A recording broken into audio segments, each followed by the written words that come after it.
Hello, snacks, and welcome to my web. I'm your spider girl, cutie pepper pebbles, and today is more Homestuck. How is everybody doing today?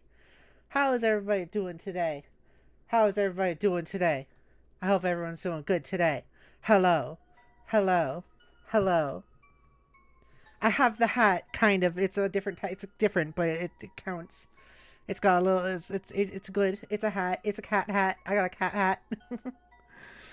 Oh, hello. Hi, J Hill. Hello, Stowaway. Hello, Cause. Welcome to the stream. Thank you for stopping by. Let me know you're so tasty. You nice to eat you. um. Story says hello. Cause says hi. I finished the Quiet Year and Monster Play, by the way. Oh my gosh, really? How was it? What did you think? Tell me your thoughts. Quiet Year is more recent, but Monster Play is definitely a bit aged at this point. The Quiet Year was so good. The Quiet Year one we did was really good. The Monster Play one I think is also good, but it is a little bit aged, considering like most of the people that were on that series aren't around anymore. Some for good reason. Some for good reason. Anyways, JL says, I more meant yesterday's stream being surprised. That makes sense. It was a surprise. Sometimes we, like, I think we said it was going to happen on streams. We were like, oh yeah, Joy's probably going to stream this day. But it didn't, we didn't, like, make an announcement or anything. Yeah. J Hill says, nice hat, though. I excited to be here. Yay. Cause says, I like them both. Yay. Thanks. Did you have a favorite character or a favorite player or anything like that? So he says, my day has been good. It rained a bit ago, so I'm feeling a bit better than usual. How was yours? My day's been pretty good. It's been pretty good. Not terribly eventful. Went for a drive around the city today. That's about it. I made a new banner for the channel, if anyone noticed that. It's a new banner for the YouTubes, for the YouTube channels.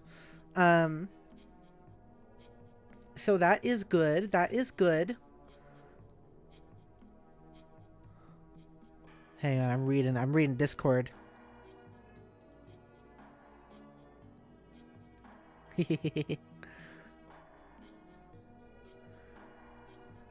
People are talking about the image I posted in my Discord server and also on YouTube and in Blue Sky, where I was all cuddled up on bed.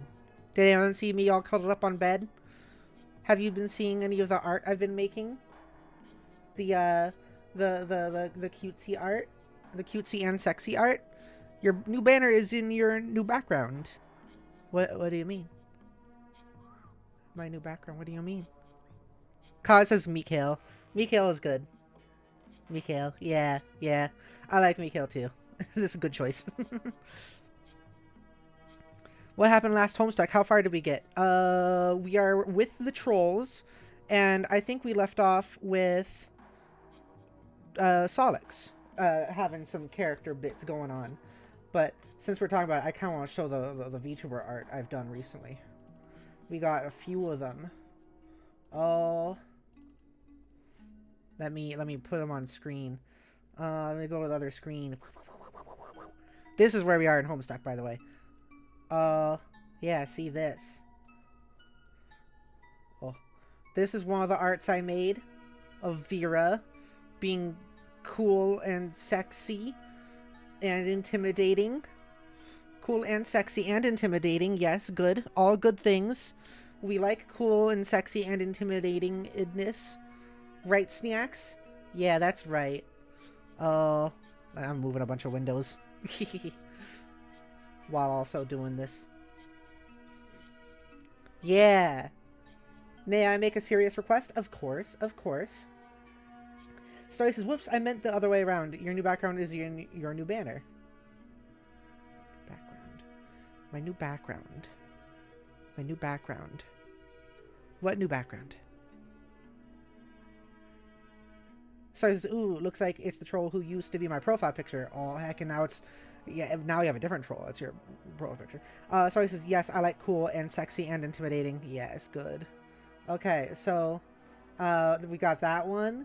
And then we got We got this one. So we got this one. And then we got this one, which is a little bit of a tease. And then we got, can I show this on stream? Hang on. I can probably show that one. Can I show this one? Yeah, I think I can show this on stream, right, Jodi? I think. Yeah. Okay. So then we got the body pillow I've been working on, which is this one. And this one. Both pretty good. And then we have, those were all the Vera ones that were made. I also made a couple of Surmay ones. Like this one, which was one of the first ones I made. And then we got, I think this one's probably one of the best ones too, so far, honestly. And then we got this one, which I kind of just made, I kind of just rushed and made it just because I wanted to. This one was more just done on a whim. And then we got this one, which is the recent one that I was just talking about. This is the recent one that I'm talking about. Yeah. Pretty good, right? Pretty good, pretty cute. This is the cute one. This is the cute. Look at me being cute. Okay, let's go back to Homestuck. Oh. The music ended. Uh-oh, Spaghetti-O. Uh-oh, Spaghetti-O. Uh-oh, uh-oh. Uh-oh, Spaghetti-O. Uh-oh, uh-oh. Okay. Okay. What's happening in chat? Story says, yes, the body pillow. I like pillows. Yes, pillows are good. I also like bodies. JL says, these look like body pillows. Ooh, Bepper cat of the bed. Yes. And I am making a body pillow for myself. Of myself. Kaz says, if you haven't planned on it, can you plan to talk about SKG on your next podcast? I mentioned it yesterday in the boycott that needs more recognition voices to talk about. You should have stuck around a little bit longer because we talked about that on yesterday's stream, on Jodi's stream, where we talked about how it's not that worthwhile of a boycott compared to things like BDS and stuff. Do you want me on here real quick to talk about it? Go ahead, Jodi. So, it's a worthwhile cause. It's a very liberal yeah, it's boycott. a worthwhile cause, but I have no idea, there are boycotts for very important things that aren't getting the attention this is getting, and that really frustrates me, like BDS, for example. And then it's like, also, if you compare it to like BDS has specific action plans for like, if we boycott this is what we want to happen, and this is why we think the boycott will make that happen. I have no idea how the boycott's supposed to help SKG. I have no idea at all. It seems completely disconnected from the actual cause. Yeah. It seems more like people kind of going on strike rather than, but that's not what's happening, but it feels more like reminiscent of that than an actual effective boycott, or organized boycott. We talked about it a bit on yesterday's stream. I think it's like cool and good, but also it is really upsetting to me. So many people are talking about this, and literally no one talks about BDS. Like, literally nobody. And in particular, there are people in general, and like, this isn't even really about specific people, this is like a general trend, where it's like, we'll talk about BDS and how important it is, and people will be like, well, maybe I'll think about boycotting that, and then immediately are on board with this, and it frustrates the hell out of me. Yeah, it's like, you present people with like, oh hey, there's a genocide happening, one of many, and this one's like really intense. A lot of people are dying constantly every single day because of America, and here are the action plans that are actually effective in making this fix itself. And people are like, well, maybe I'll think about stopping, like maybe I won't go to Domino's once. Yeah. And then people go like, hey, do you know you don't own your video games like most other things also you own, but this time specifically with video games? And everyone's like, holy shit, I gotta pay attention to this. Because this one affects them. Yeah, it's because people care more about video games than Palestinians. Yeah. Sorry, I'm sorry, frustrated. Kaz. I don't mean, like, this is not us taking this out on you specifically, to be clear. Yeah, like, no, I have very intense thoughts about SKG being not a worthwhile boycott. Because it's not, I don't think it's really going to get anywhere. Maybe it will, and I can stand to be corrected if that's the case. But when it is such a vague goal to be reached, when it's such a like vague goal to be reached, I think it's not really gonna do much. Yeah, like I don't understand how the boycott relates to the goal here. Yeah. Causes, I don't think it's okay to compare to invalidate the cause. Both are good causes. You're coming across like it doesn't matter. They are both good causes. I'm not comparing them as in one is good and one's bad. I'm saying people care about only one and not the other one, and that upsets me. And if we're gonna be frank, like they are both good causes, but one of them is much more like, what's the word? Like one of them is about something that is much more life and death than the other. Yeah, one of them is life and death, and the people I see caring about SKG barely care about BDS. Yeah. And so it's not that I dislike SKG, I just don't think it's that effective, and I don't think I think people are treating it as more important than other boycotts that are actually more important. Yeah. Like I said, I don't think it's a bad boycott. I just don't think it's that... I mean, honestly, I do think it's a bad boycott. I don't understand the connection. I don't understand how this achieves the political goal. It's like... the comparison I made yesterday was it's more like a peaceful protest, whereas, like, rather than anything actually effective. Yeah. And, like, there have been a lot of, like, over the years, there's been a lot of things that people will call boycotts without fully understanding what goes into it and, like, the purpose of it. And that kind of feels like this to me. Yeah. So I'm not as much comparing it to invalidate it. I am comparing it because people, like I said, especially people in the Imperial Core, and just everyone here in the West, care more about video games than they do about Palestinians, to the point that they don't even notice the Palestinians, but they very much so notice the video games, and that really is saddening and painful. Yeah. And like, if I would be a lot less upset if people took BDS as seriously as they are taking Stop Killing Games, but people aren't tending to, so it just kind of is irritating more than anything. So those are my words on Stop Killing Games. I hope it does something. I don't think they have good methods. Yeah. I don't think it's really much of a communist mindset. It's much more. Yeah. It's very liberal. Yeah, it's so fucking liberal. It is, and like I've seen people framing it as like an anti-capitalist thing, and like It's not.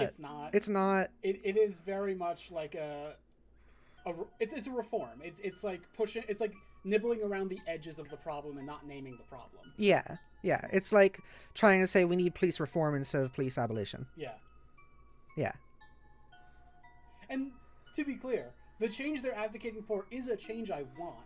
I just don't think it's something that I want to dedicate a lot of energy to, especially if I don't think that energy is going to be effectively used even for that goal. Never mind for how I could use it more effectively just in general in my life. Yeah, I'd rather spend the time going after more important things, and this thing could be important if it was like done better. Like if it was more at the root cause, then I will, like at the root cause of the situation, then I'd be more interested in going at it.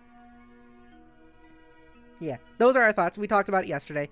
So like, I'm not really going to be going like, hey, everyone pay attention to this, because I don't think a lot of people paying attention to it is really going to do much.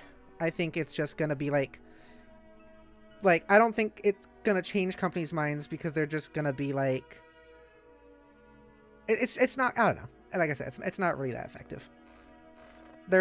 Companies aren't really going to care about this sort of boycott because it's so vague that it's not really going to reach much. It's not targeted. That was a big part of what we talked about yesterday. Yeah, like, and I guess, is it okay if I say a little bit more about the targeting? Yeah.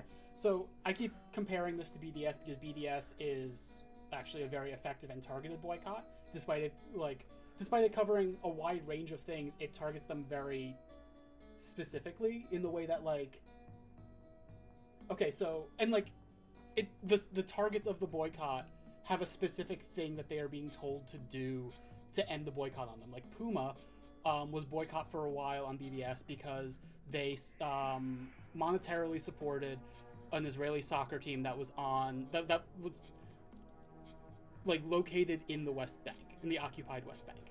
And eventually, after the boycott had been going for a number of years, they, Puma stopped doing that. And that, I don't see anything similarly targeted with this, where it's like, we are boycotting these specific companies to change a specific behavior from them. You know what I mean? Yeah. Like, it's like the goal of this is to pass a law, but we're boycotting companies that, I mean, the companies are probably contributing to the resistance to the law, but they are not the specific targets that we are. When we're trying to pass a law, they are not the targets of our action. You know what I mean? Yeah. It is disconnected. And then similarly, boycott all AAA games is, people are not going to do that in big numbers over a long amount of time, and boycotts have to be over a long amount of time. Yeah. And like, I imagine this is going to be another one of those things where people care about it for like a week or two. Yeah, and like you compare that to BDS, specifically not saying don't do anything involving Disney, don't do anything involving Microsoft. They say boycott Minecraft, boycott Disney Plus. They're making it actionable. Yeah, they're not being like, stop enjoying or looking at everything Disney, because that's not going to work, because people aren't going to do that, and it's going to be scattered out, and we're all going to be like very spread thin to the point where we're not actually able to be effective. Kyle says, like I said, both matter. It's not okay to leverage and compare, but if you feel like it doesn't matter, I recommend you research, because this is very important. Okay, I think you're assuming things I'm saying. I didn't say it doesn't matter. I just don't think it is not a effective. life and death issue.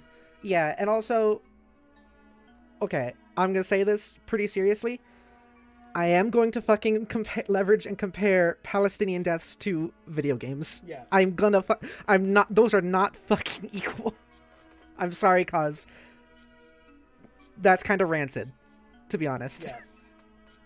JL says, from what I myself have read, a lot of people are unsure about what actually is SKG is for and what it'll do once it's complete, so I ensure what will actually be done if it is completed. Not if I can even sign. It's only for Europe as far as I know. See, that's more part of it. It's also like largely just a petition rather than like a boycott, and that's just, it's fucking peaceful protest shit. Yeah. It's nothing. The one thing I will say in their favor on this matter is that it is true that for consumer protection laws, getting a law passed in the EU effectively makes it true worldwide. Because, like, corporations aren't just going to be like, well, we're going to comply in the EU and not comply elsewhere. They're just going to have one thing that complies everywhere. That's usually the case. That is true. That is the part of this that is kind of actionable. But, again, the actions they're asking people to take don't relate to that, to me. Like... shit, I had something, I lost it. Like, yeah, another example. Yeah, this is it. Another example is, like... I'm okay, like, people can care about this, that's cool, fine, whatever, but like, once again, like, this is a version of my example. Like, cause you have come to me in my chat saying like, hey, can you talk about Stop Killing Games? I don't think I've ever heard you once talk about BDS or Palestinians, and how you have never asked me to talk about that. And this isn't a condemnation of you specifically, but it is about like how different the energy is. Yeah. For so many people, this isn't just a you thing. This is a thing that has been like, we have been noticing just in general. Yeah, and so like I've also had other friends come up to me and be like, hey, I'm going to talk about Stop Killing Games. Meanwhile, I will have in my like information like, hey, everyone, look at this really cool new Microsoft game. Yeah. And like people just not caring about BDS. So it's people being very obviously ignorant to racism and genocide to me. Yeah. Like, I think you can care about both, but I can also very easily tell when someone cares more about Stop Killing Games than BDS. Yeah. I think that about most does people it. Right now, to be clear. But yeah, which is what's so fucking angering.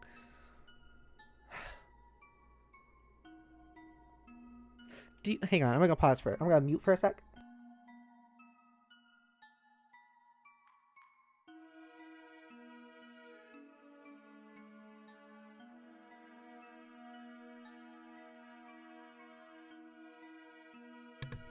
Okay, I was trying to ask for some extra info on the thing. Okay, but yeah, that's what I got to say on that. Good way to start the stream. Everyone, please pay attention to BDS. It's very good. Puddle says this feels like an odd time to tune in. It's not. People keep forgetting we're a political channel too. Yeah. It's not an odd time. We talk about this shit all the time. We maybe need to lean more into being political, like actively. Yeah. Puddle says BDS with a question mark. BDS is boycott, divest, sanction. It is the boycott part of the like Israeli resistance movement. Yeah. Or the resistance movement to Israel, I should say. Yeah. I recommend. I should have the website. I don't have that off the top of my head. Just Google BDS or Google boycott, divest, sanction. They have a website where they explain all of the people that they're boycotting, the specific parts of them that they are boycotting, and why. It is important to understand. Yeah. I would highly recommend it because still Palestinians are being genocided, and I'm going to get that website actually. And it's yeah. Okay. So yeah, no, not an odd time to tune in because we talk about this stuff all the time. The website is bdsmovement.net. Yeah. Just as I can report, I've tried to balance my life to go with a boycott, but yeah, I've not really seen anything else about it. Yeah. Do you mean the BDS boycott or SKG? Just I should keep up with world events, but I worry from my own mental health, so I can't look too much or I end up in deep depression. That is fair. Like you do need to like, be able to keep your health all good. Yeah. We can honestly. We can, on the channel, I think it'd be good for us to start talking about what specific companies are, like, especially at least, at the very least, the top tier BDS. Yeah. Like, so there are many that are not relevant to most people's lives, but I will say ones that are relevant to us. Microsoft, as far as, like, Minecraft, Call of Duty, and I think Candy Crush. Those like, whatever games they are promoting most heavily currently, which right now is Minecraft, Call of Duty, and Candy Crush. So they actually have like a tier thing. Yeah. The first tier is these three that they mentioned by name: Minecraft, Call of Duty, Candy Crush. The second tier is just like any games that they are promoting heavily right now at all, and that is heavier on us as streamers because like if we stream one of their games, for example, Oblivion Remastered, which is published by them. Yeah. Like that is us spreading it in a way that people playing it on their own is not. Yeah. But, yes. So, like, for example, the ones we are focusing on with the targeted boycott is, like, those games with the currently promoted Microsoft games, Disney Plus, Coca-Cola, McDonald's, Burger King, Domino's. Puma is one, but we never go to Puma anyway, so it's. I mean, Puma isn't boycotted anymore, as far as I know. But it isn't. No, because they stopped supporting that soccer team. Okay. But there's other ones like Siemens, which I doubt anyone here interacts with Siemens in their day-to-day life, but they are on the boycott list. Yeah. But like, if you can just like, instead of going to McDonald's, just go to Wendy's. Instead of eating at Domino's, have some local pizza. Instead of like paying money for like Oblivion Remastered, how about you go sail the seas with a and this is important, with don't fucking Captain Jack Sparrow. Don't continue, don't just pirate it and then be like, by the way, Oblivion Remastered is so great. Like, don't promote it. Yeah. Let me actually look up the list right now, the BDS list. Okay. Paulo says no Wendy's or Domino's near me. No, Wendy's isn't boycotted. Domino's is. So I'm saying instead of Domino's. I think what Paulo is saying is that there's no those alternatives are not available. But Domino's isn't an alternative.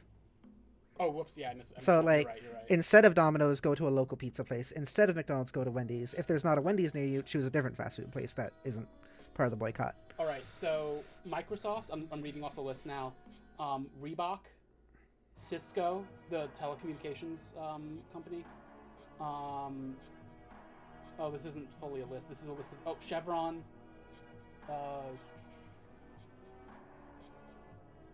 Carrefour. I don't even know what that is. Oh, it's a France-based retailer, so I don't know much about them. HP. What's the link? Oh, it's bds.net? Yeah, bds.net. Or bdsmovement.net. HP, and that actually reminds me, NVIDIA is boycotted. NVIDIA is? I thought it was Intel. Oh, you're right. It is Intel. So this is the page? Yeah. Okay. I am going to link this in my chat. There we go. Oh, now there's a list. Hang on. Chevron, Caltex, Texaco, Intel, Dell, Siemens, HP, Carrefour, AXA, SodaStream, Disney Plus, Remax, Airbnb, Amazon, Teva, Booking.com. This is cut off. Google. Don't like boycott Google completely, but like, I forget exactly. I should actually look at the. I think we should pay attention to like tier 1 and just focus right. on that right now. You're right.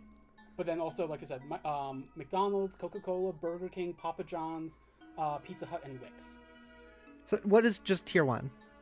The priority boycott targets are the first ones I said: Chevron, Caltex, Texaco, Intel, Dell, Siemens, HP, Carrefour, AXA, SodaStream, Disney Plus, and Remax. Okay. So I thought Burger King and Domino's were on the tier 1. They're not. Those were organic boycotts that then got folded into the BDS movement. I see. Okay. But yeah, like, just boycott from whatever from this list you can. It's helpful and good and is supporting a worthwhile cause. If you want to do the stop killing games things, that's fine, cool. Like, it's more, to a degree, it's more positive than negative. I just don't know how much. Personally, I just don't know how much more positive than negative. Also, I should say, I read some names out.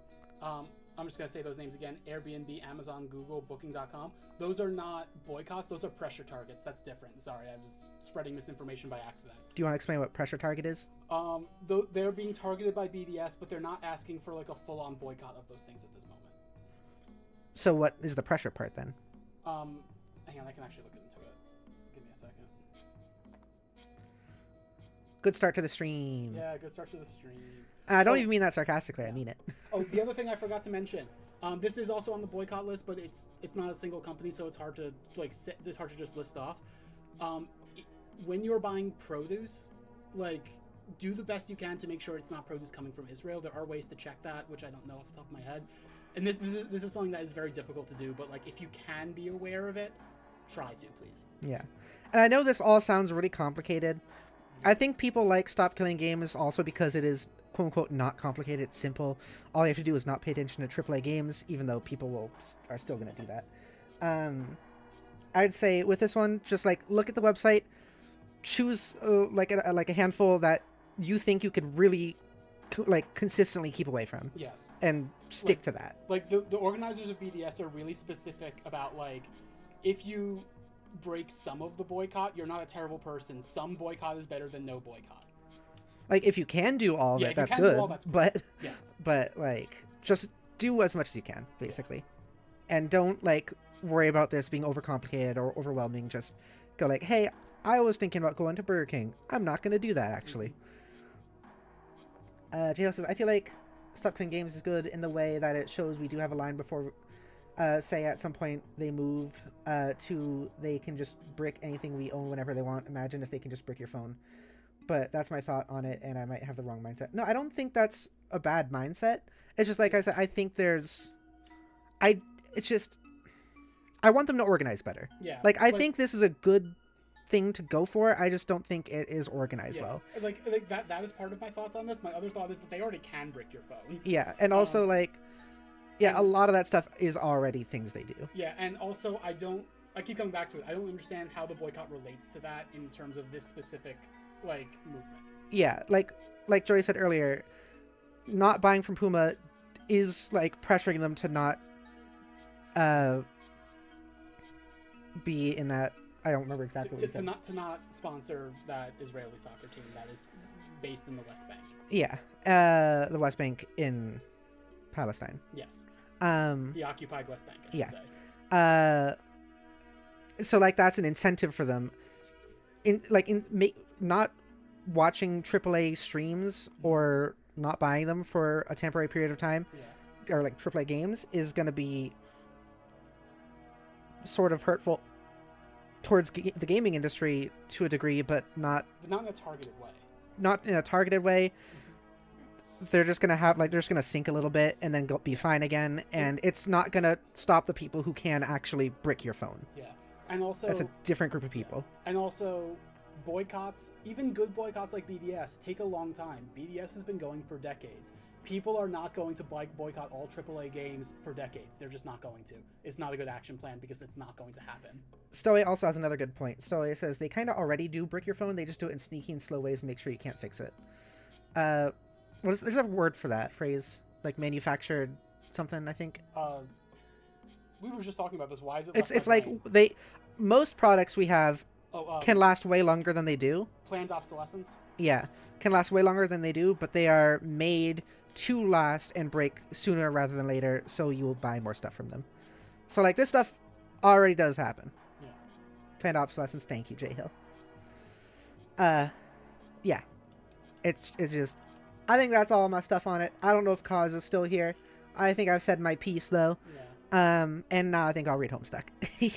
Thank you for coming over, Jodi. No problem. We need to do more explicitly political streams, I think. Like, yeah, I want people to remember we talk about politics consistently because sometimes we have people like today come in and be like, oh, is this a bad time? It's like, no, this is the content. Yeah. This is the content we make is video games, stories, politics. It's like part of our shtick. Puddle says what SKG is trying to do is bring back the tradition of game devs giving end-of-life support. If it helps the BDS movement, subsidiary companies can't pressure players to support atrocity by proxy. How do you mean that last part? I'm not exactly sure what you mean there.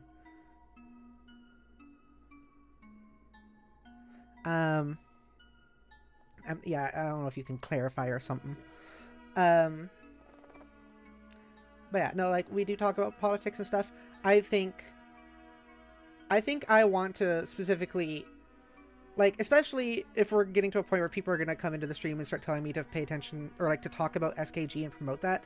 I think that is a sign to me that I do need to, at the very least, start reminding people maybe at least once every stream about BDS. Yeah, we should do that.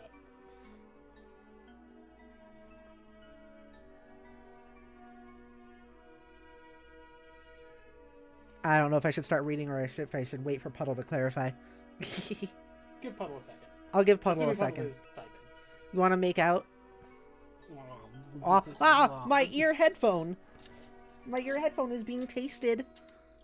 Okay, you're just eating your hand now and making like kissy sounds. I was trying to make kissing sounds for the microphone. Yeah, but that could have been dangerous. Could it? Maybe, I don't know. Really?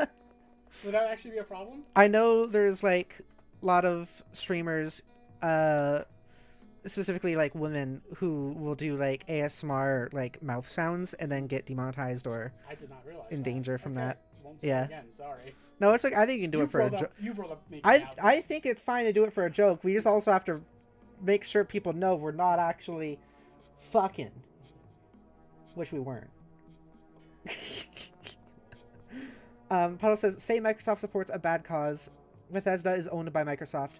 If Bethesda wants to brick a game for a sequel, they can pressure players to financially support atrocities without being obvious or direct. I mean, I don't know what you mean necessarily by bricking a game for the sequel, but like we have seen this, like the Microsoft boycott happened right, like literally, like I think a day before the Oblivion Remastered came out, and that is covered by the Microsoft boycott, and that did, but a lot of people don't realize that. Like the publisher, like people don't always think about the publishers, and like it snuck by. I'm sure a lot of people who do care about this, and I don't know what you mean by bricking a game in terms of like I don't think that's like bricking the game's like end of life support. No, I think one of the things that's been talked about a lot is like people like just being able to remove it from your library. Oh, I see. Which is a thing that's always kind of been the case. Like, yeah. Like the whole thing with like you don't actually own any movies you buy digitally. Like, yes, that's true. Stuff has always been the case, and I know that's one of the major things that SKG is trying to like go at. But yeah. Anyway, like overall, SKG feels to me like attacking symptoms rather than attacking the root cause. Yeah, exactly. But then that's true for a lot of these kinds of things because again, the root cause is capitalism, and you're not going to address the root cause without like revolution. Yeah. Which is like anything beyond that is a band-aid. That doesn't mean anything. That doesn't mean that those things are bad, but it does mean you have to be like careful about assigning like we do this and then things are fixed forever to these things. You know what I mean? Yeah.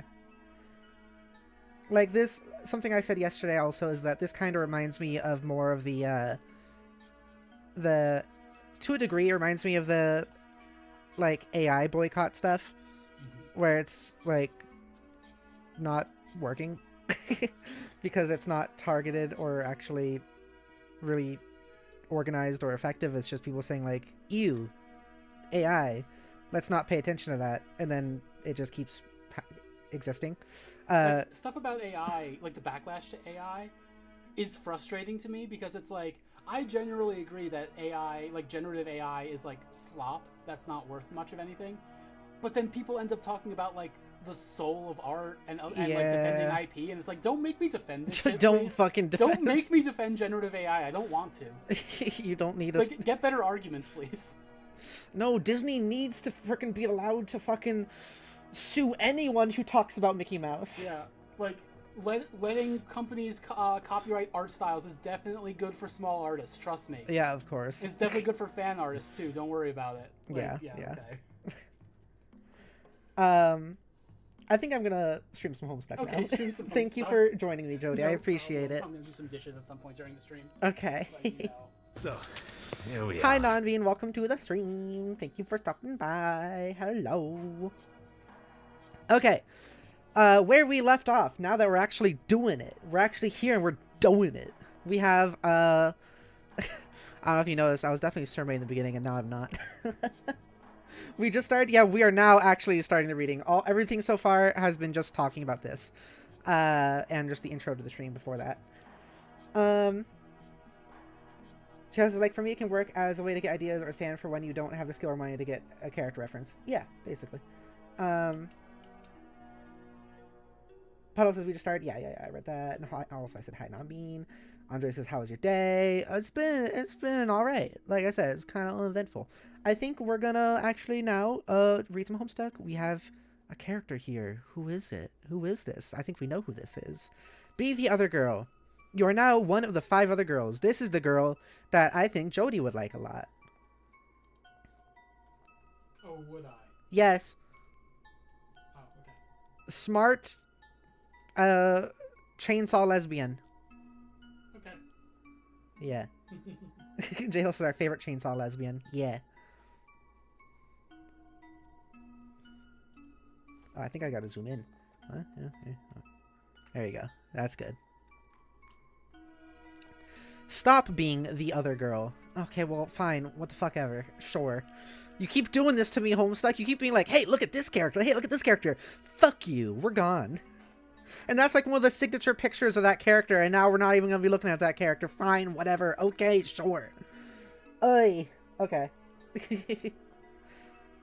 Story says, I also have very mixed feelings about AI. It's like, I see all of the very valid reasons that make it unethical, but also, like, it's ultimately a problem with capitalism. Yeah.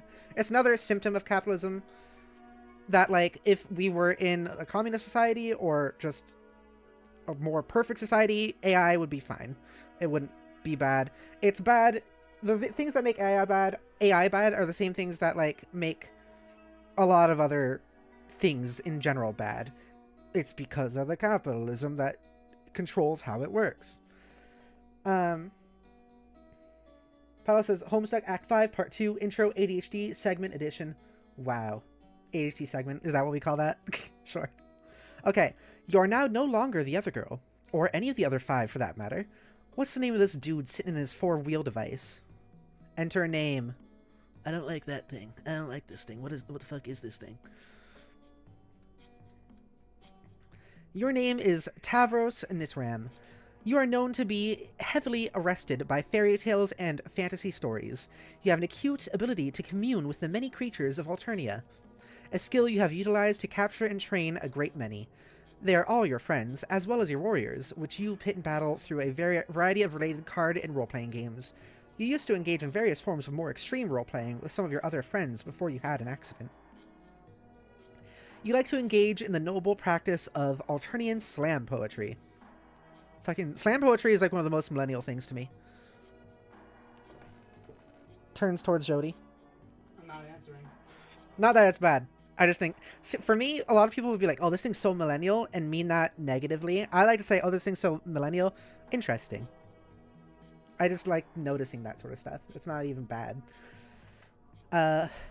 Noble practice of Alternian slam poetry, possibly the oldest, most revered, and certainly freshest art form on your planet's rich history. You have a profound fascination with the concept of flight, and all lore surrounding the topic. You believe in fairies, even though they aren't real. Your troll tag is Audios Torador, and you... speak in a sort of, faltering manner. What will you do? Tavros, cut to the chase and play card games immediately. Yeah, fucking do it. No. Fuck you. I'm getting fucking stupid notifications about different programs. Shut up, computer. Pew! You kickstart a rousing match of Fiduspawn with the only friend you've got to play with in person, your loyal Lucis Tinkerbull. Ah, that's funny. You take a look at the favorable hand you dealt yourself and crack a mischievous smile. With a host plush at the ready, you quickly lob an Uganabomb and catch your adversary off guard.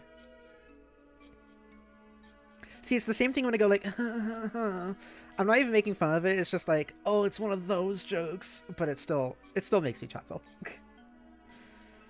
Joe says, the character created when Hussey watched Hook religiously. It's gonna get even more intense later on. I remember the other character too. You don't like the Tinkerbell Bull? No, I do. That's what I'm saying is like my whole joke is like, oh, I don't like this thing. But like when I say that, I am being silly. I do like that thing. That thing looks like a little thing.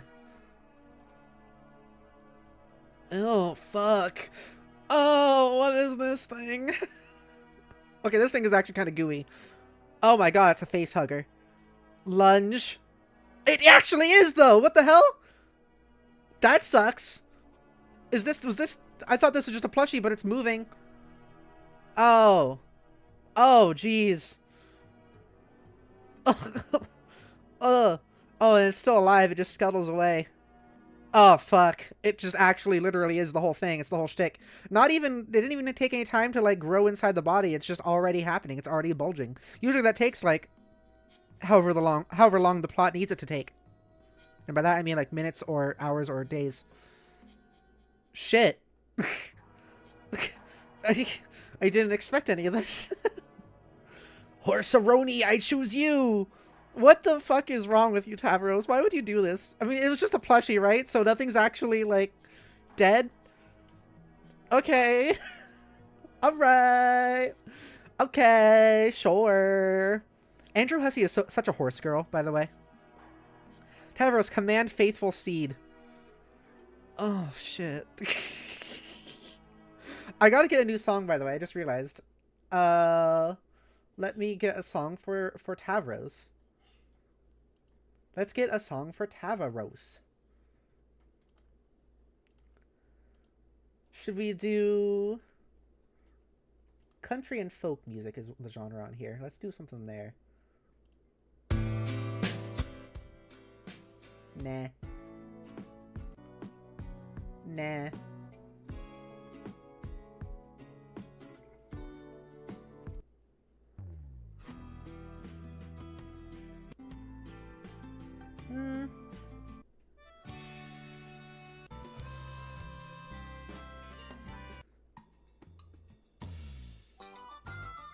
Oh, this one sounds like it's probably pretty good.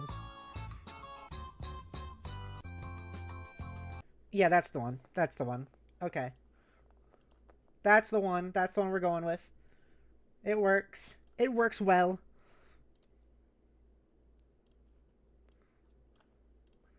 Let's put it in there. Okay. Put it in the playlist. Okay. Yeah. Yeah, this is perfect, right? The fact that it even sounds like horse clops at the beginning in a way. Horse a pony? No, it says horse a roni. JL says, Hussey would and probably has lost all his money on that new Horse Girl gacha game. I'm sure. I don't know anything about that game other than it is Horse Girls. Someone needs to tell me. Is it about, like, racing horse girls or something? I need to know. It's like being a horse race girl, like, manager. A horse race girl manager? It's like, so all of these horse girls, by the way, are horse girl versions of actual horse races in real life. Or, like, race horses, rather, in real life. Of course.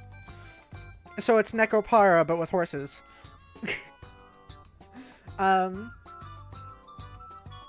Midmush Gaming, hello, saying hello. Hello there. How are you doing today, Pepper Ranny? I'm just the Pepper, but Ranny is in the background. But yes, I'm doing well. Hello, Midmush Gaming. Thank you for stopping by. Today is Tuesday. That is correct. With a brooding whinny, Horseroni shuffles his mighty hooves and makes short work of the Fidusucker. I thought it said Fidufucker, boosting his vitals. Horseroni is now primed and raring for battle. Look out, Tinkerbell. Oh, fuck. Is this what, like, a xenomorph would look like if it got into a horse? Tavros, Horseroni, Spawn Tech Slumber Buddies. Whatever that means. How's the audio, by the way, Snacks? Can you hear the music, like, well enough and everything? I like this little thing, actually. I take it back. This thing's fun. You use your awesome bestial communion abilities and bend the ferocious stallion to your whim. Tinkerbell can't stand the suspense. Nap time! Everybody wins. Horseroni gains a bunch of levels. In no time, he will be ready to breed and you can put him out to stud. I see. So you just made them both sleep? Okay. This is cute. In a weird, creepy way. Good game, everybody. That was a lot of fun. Time to do some other stuff, you guess. This thing, though. There were 2 deaths. There were 2 deaths in this situation, Tavros. There were 2 of them. Your plushie, which I don't know about if it has life or not, or if it was living. I couldn't tell. And then the fucking baby thing who was eaten, who didn't die from putting the face hugger put baby inside the bear, but then was still alive. Usually they die after that, but it was still alive, and then the horse fucking ate it. So there were two homicides here. The teddy is just dead. I know. The music sounds good to me. Sweet. Do you know how to ride a horse? No. I've never been on a horse. I think my mom used to, though. Story says, surely the plush had to be somewhat alive to be viable host for the eggs from the face hugger. That's what I'm thinking, but also, like, I could see it maybe not being the case. Maybe it just needs somewhere warm. But also the fact that it looked scared is what is kind of getting me. See, it's frowning now. This one's frowning. This one's not. This one's frowning. This one's not. I'm scared.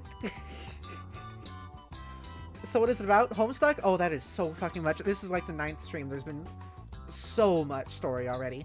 Right now we're looking at an alien. I'll just say that much. We're looking at an alien who's about to play like a video game that ends the world.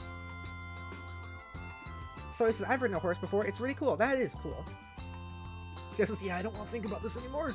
Sorry. Do you like this story? I do, very much. Has a lot of meaning to me. JL says they could only use the characters of they got the personalities right, which is why one character does whatever the fuck she wants and then drop kicks you when she wins. What? Tavros, roll up your ramp. This is how you get up to your Recuperacoon when it's time to rest. It's kind of a production getting in and out. I'm sure, yeah. Tavros, hop in. You can't fit all the way in because of your huge horns. It makes it hard to get any solid shut-eye. Oh great, now you're covered in slime. Why did you do this? You're going to have to change your clothes. There goes another solid hour down the tubes. And your wheelchair rolled down, unfortunately. Oh damn, and there goes your 4-wheel device down the ramp. That's the thing I just said. That happens a lot. That sucks. Tavros, take Lance. I'm glad you at least got some sort of accessibility in there though. Even though you made this as a child. I don't know how this thing was acquired. After a major cleanup rigmarole and a lot of crawling around your respite block, you equip your jousting lance. I swear, just like some of these characters are just Andrew Hussey being like, okay, I like these 5 things. I'm just gonna make a thing out of that. And that's kind of how I do it too. But not this, like, intensely. I think that's how a lot of character making goes. It's just this one is very, very blatant. You like to practice your jousting outside. One day you hope to prove yourself worthy of recruitment into the halls of the dreaded Imperial Cavalry Reapers. Assuming you're not slated for culling first on account of your disability, or really any other arbitrary reason. That's no good. That sucks. By the way, Snacks, I realized this kind of late. I put out my schedule and everything already, but I forgot that I have plans this Saturday. So I'll probably announce this on my Discord server later. Actually, I might do it now just so I don't forget. I want to make like a announcement roll, but I don't know how to do what to do with that. I'll just add it to schedules. And I'll update. So what's happening is Saturday I'm busy, so I'm moving the visual novel writing to Wednesday, which is tomorrow. Wait.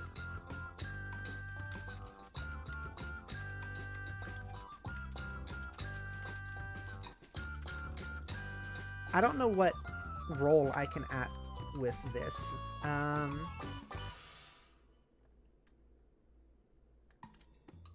Yeah, I don't know, just stream pie, I guess. Okay. I have done that in the Discord. Yeah, so tomorrow I'll be streaming the visual novel stuff instead of Saturday. Stowaway says, I read a very compelling theory that all the trolls are each based on a different 4chan board. Oh, fuck. I don't even know enough about 4chan, but when I read it, it seemed very plausible. That I could see that being the case. Jail says, with me and characters, they evolve without me having any choice in their personalities. That's fair.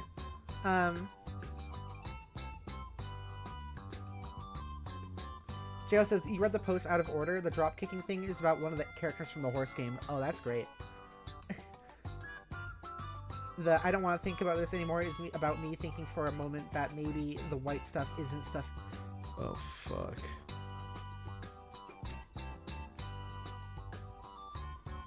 Jodi, there was plush cum. Plush cum. I had to let Jodi know. She came back into the room, so I let her know. Tavros admire posters. Oh, oh, oh, oh, oh, oh, oh, oh, oh, oh, oh, oh,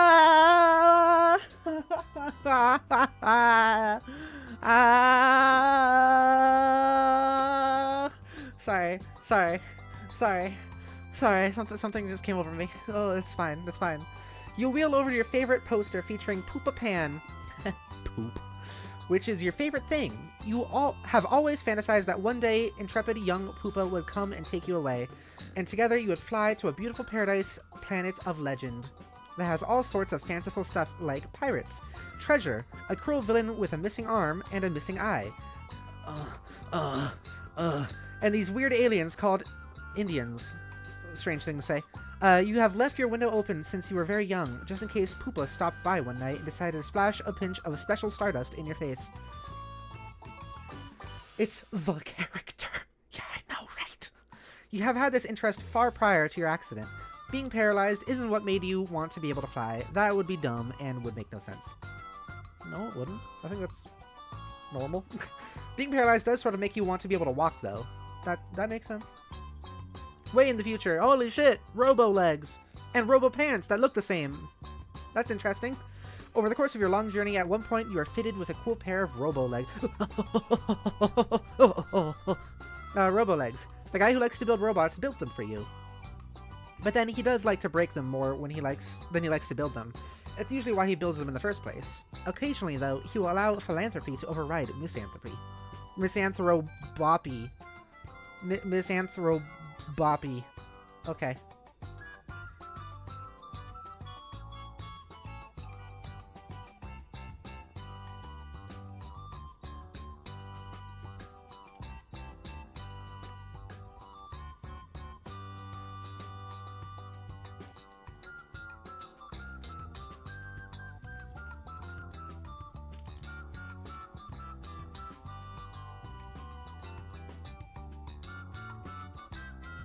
You're lucky enough to have a friend who didn't mind getting her hands dirty on account of your best interest. A friend with a chainsaw. Oh, whoa! The poopy comes out. The guy who likes to build robots just stood there and watched. It would always make everyone uncomfortable whenever he just stands there and watches. Yeah. Okay, I guess that was to put robo legs there. It was the thing. That was the bit. Girl likes to put robo legs there, okay. But before that, you had to scoot around in your wheel device throughout the various worlds of the medium and endure all sorts of follies related to your disability, which on account of their great plurality and marginal relevance, we will not get to see just as well. Wow, look what happens when you space out and contemplate the future like that. The messages start piling up.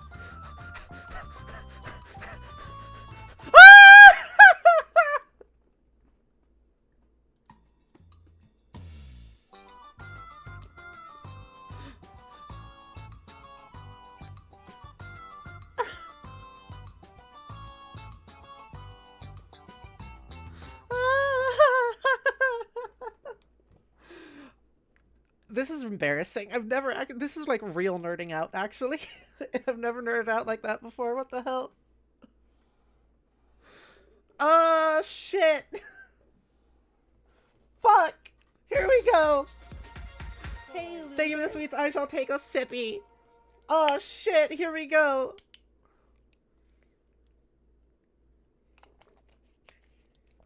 Thank you for the sweets. That was a good sip. Oh my god. Pepper, you okay? I am. You know when, like, a girl goes to watch, like, I don't know, a boy band or something, and then goes, like squeals? That's what just happened to me. I don't usually ever have that happen, but it just happened to me. Oh my god. Here we go. Favorite character. One of my favorite characters in existence, and we're back to this character. Shit. Hi, Zach. How you? It's going good. I'm streaming fucking shit. I mean, shit isn't like good shit. And I'm about to see caricature. I have to find a voice for this character. So it says, when I was 12, I used to think a lot about what I would wish for if I had one wish, and I decided that I would wish for this character to be real and my friend. Yeah. Yeah. Yeah. When I was young, I just wished I could be this character. Fellow says, brace yourself. I guess I should. Pepper's having a nerdgasm. A little bit. I just squealed. The reason I'm a spider probably is because of this character, by the way. Like, a lot of my identity, of course, came from Homestuck, reading Homestuck. It is a very influential piece of media from my teenage years, which is one of the most, like, growing points of time in your life where you actually, like, absorb a lot of things that turn into you. And Homestuck was one of those things, and especially this character was one of those things. Zach says, I was streaming, then I rage quit. It was just a test, though. Oh, heck, what were you streaming? I gotta find out a character or a voice for this character. Oh shit. Oh fuck. Oh shit. Oh fuck. I'm slowly gonna run out of voices to do. There's so many in this story. I got a little bit of a sniffle here. What the heck?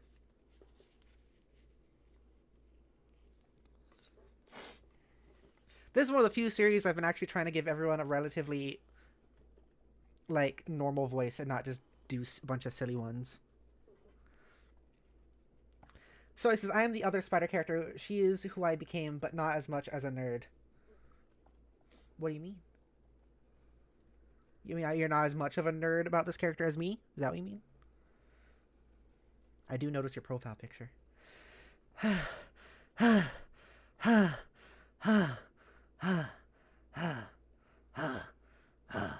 That's too bad, Zach. I'm sorry that the rage quit happened. Arachnid's grip. Begin trolling Audio's Toreador. Is it Toreador or Toreador? I gotta actually search that up.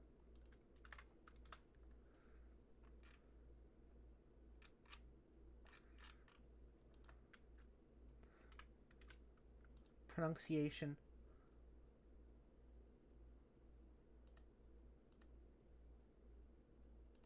Toreador. Toreador. Okay. Toreador. Weird that it's Ta, not Toe. Toreador. Audio's Toreador. Okay. Poor Taver's lost his music is because I kind of lost my mind.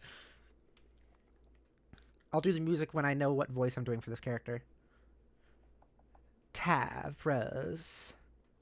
Hey, Red team is going to bite the dust. And I know you were on the red team. well, really? Yeah, you totally are. My team's got no use for a boy that can't make no use of his legs. Come on, Vriska, fuck you. Shit, her name's Vriska, by the way. You were... 8? FB? You were fbed? Fbed?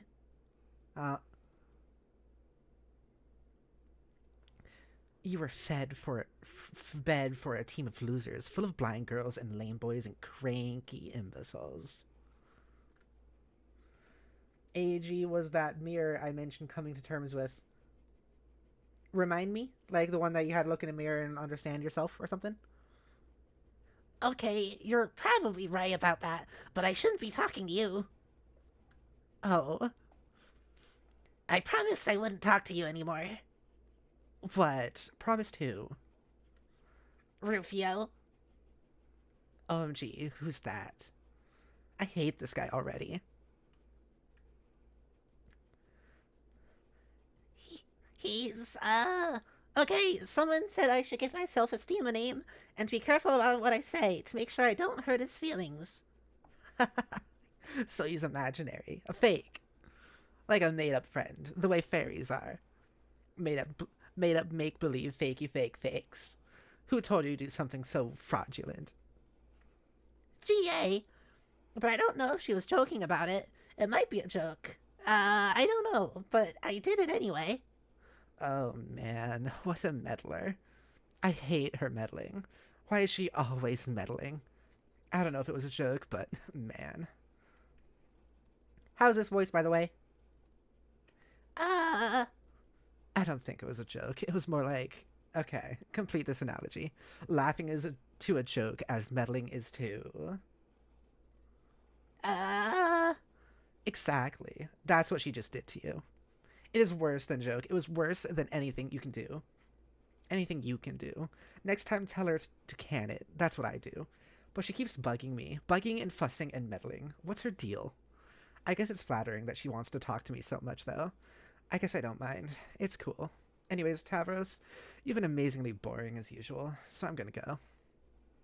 Yes, this is her voice. It sounds accurate. Sweet. Okay. This show needs to get on the freaking road.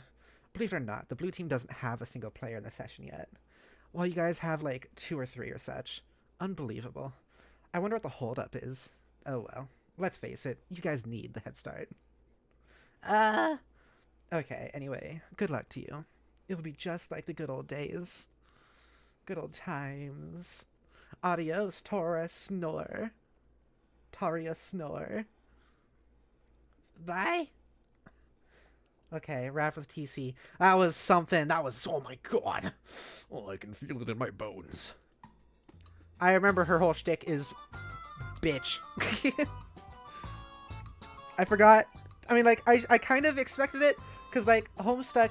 The whole thing that we've been talking about is how the characters are, like, kind of stereotypes. Or more so archetypes. That are just very much in your face. You know? And that is what is happening. And I knew her archetype was bitch. But I forgot that, like, it was kind of, like, very obvious in your face bitch. Paddle says, it's fine. I imagine more of a stereotypical lead cheerleader. No, I don't. She's too goth for that, I think. Yeah, no, she's more, to me, she's more like Marceline. From, like, Adventure Time. Terminally Capricious began trolling Audios Toriador. Well, the fuck, my brother. I'm so sorry. I kind of zoned out there. Hi, that's okay. I wasn't expecting you to not be zoned out for any reason. So, I guess I don't understand your apology. Alright, fuck yeah. It's all good anyway.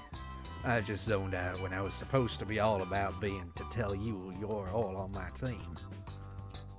Yeah, the red team, you mean? Shit, motherfucking yeah, my wicked motherfucker. Honk, honk, honk, honk.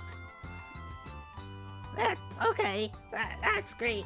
I just heard about this from someone I don't really want to talk about, but it still basically qualifies as good news. Honk, honk, honk, honk.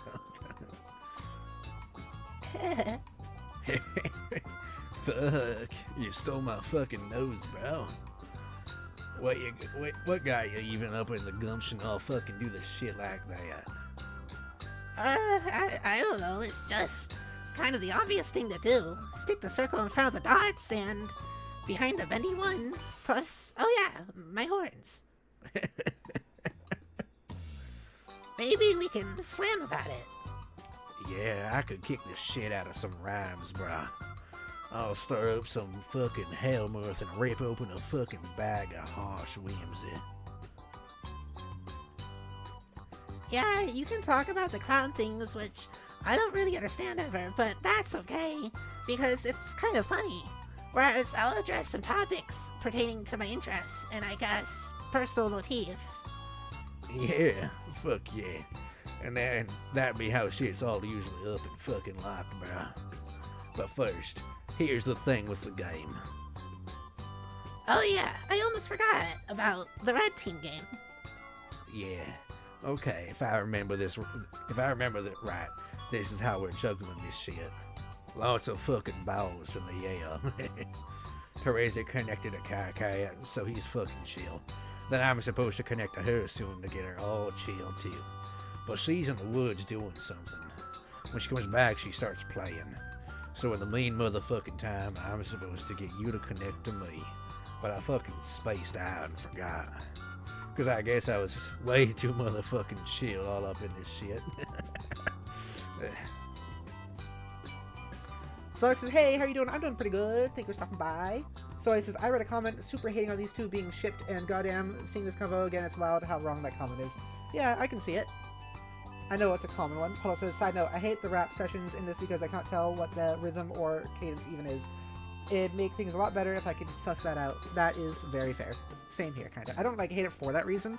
I don't really hate it in general. It's just I don't know how to read it.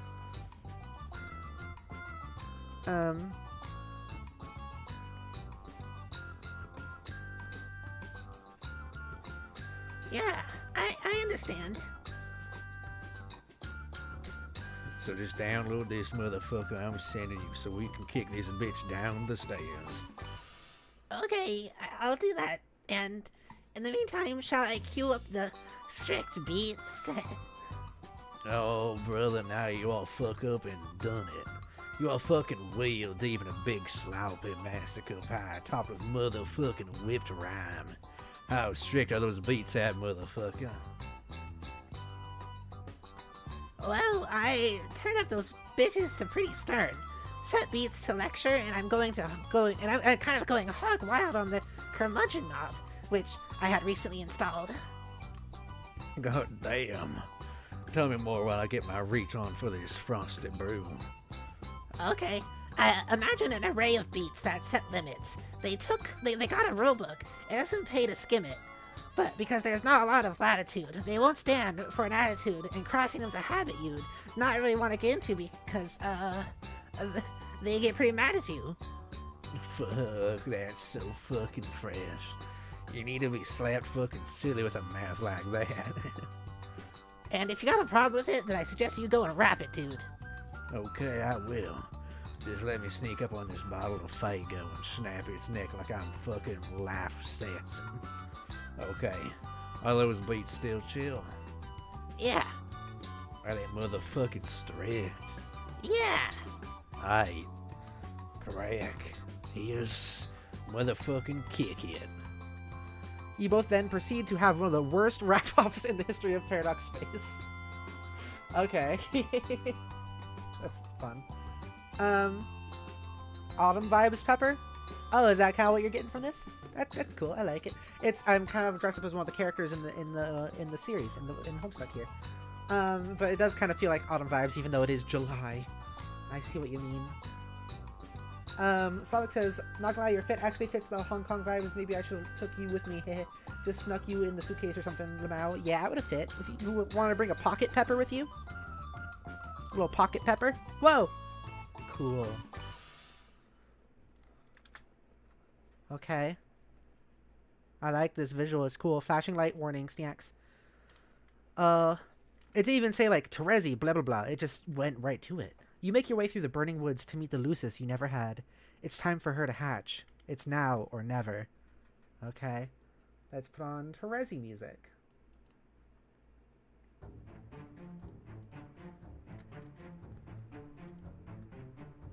Whoa. That's huge and also quite intense. Also, there's this, like, spur thing there. Spiral graph, right? That's what it's called. That's there for some reason. That's interesting. Since the world is about to end anyway, you suppose it no longer matters if the doomsday scale is tipped. Why do you have that? Why do you have a doomsday scale? That looks like a very, like, Adventure Time style skull. I'm sure Adventure Time was also inspired by Homestuck. Like, I'm, like, almost certain, honestly. The counterweight is the skull of an ancient mother grub slain thousands of solar sweeps ago. The egg contains a rare species of dragon which remains blind until maturity, using its other senses to survive. Oh. It has balanced the skull here for millennia, waiting for the warmth of a meteor-sparked forest fire before hatching. In case it wasn't clear, dragons are real. Awesome. There's Russian pepper now. It's time for Hong Kong pepper for real. Wow. I'm traveling all over the place. Pocket pepper is the pepper equivalent of the Jodi jar. Yeah, but pocket pepper is cute. Let me feel a pocket-sized pepper. Stuff says, oh yeah, you're right. I just realized. About what? Pocket pepper sounds like pocket sand. Or... Slavic says, taking the Jodi jar and pocket pepper to the Communist Republic of China. Hell yeah! We're getting out of here! Whoa. She's so cute. Look at that smile. She's so happy. While she slept in her egg, she would communicate with you in your sleep. After your accident, she would use your dreams to teach you to detect the world around you without vision. Interesting. As you learned, your dreams became more vivid. Where before there was darkness, odors and flavors painted a striking picture. You found yourself surrounded by bright and honey walls, and in the sky was a huge, tasty ball of cotton candy, which is the sweet troll delicacy we wouldn't know anything about. The first time you caught a glimpse of this world in your dreams, there was no turning back. The young Lucis would take to the sky and promptly get herself killed. Fuck! This would be much more shocking and maybe a little bit more sad if we didn't already know it was going to happen. We already knew this, but of course, you didn't. Oh, that's shit. That's too bad. That's too bad. Unfortunate. Sonic says pepper towards the Soviet Union. Oh, hell yeah. Genuine distress. The dragon never smelled it coming. She would fall to your tree hive on your return. On your return, she would be scooped up by a sympathetic ally. Fuck, I can't read today. On your return, she would be scooped up by a sympathetic ally and disposed into the Colonel Sprite. Then you and she could talk. There'd be plenty to discuss. Oh.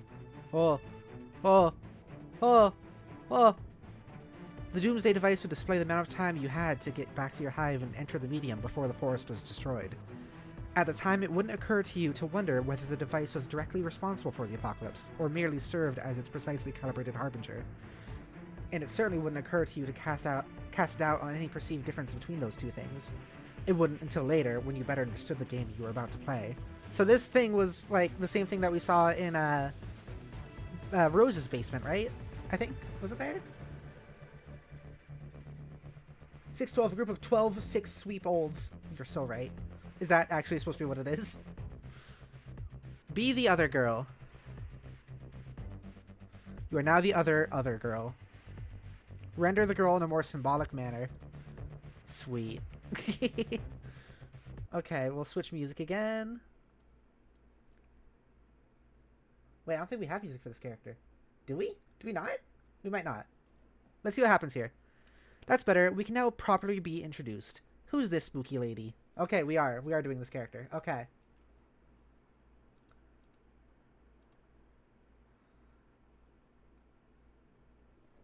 Oh.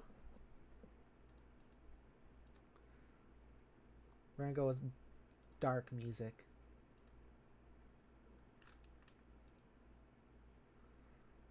Wait, I have an idea for a song, actually. One that I've used before.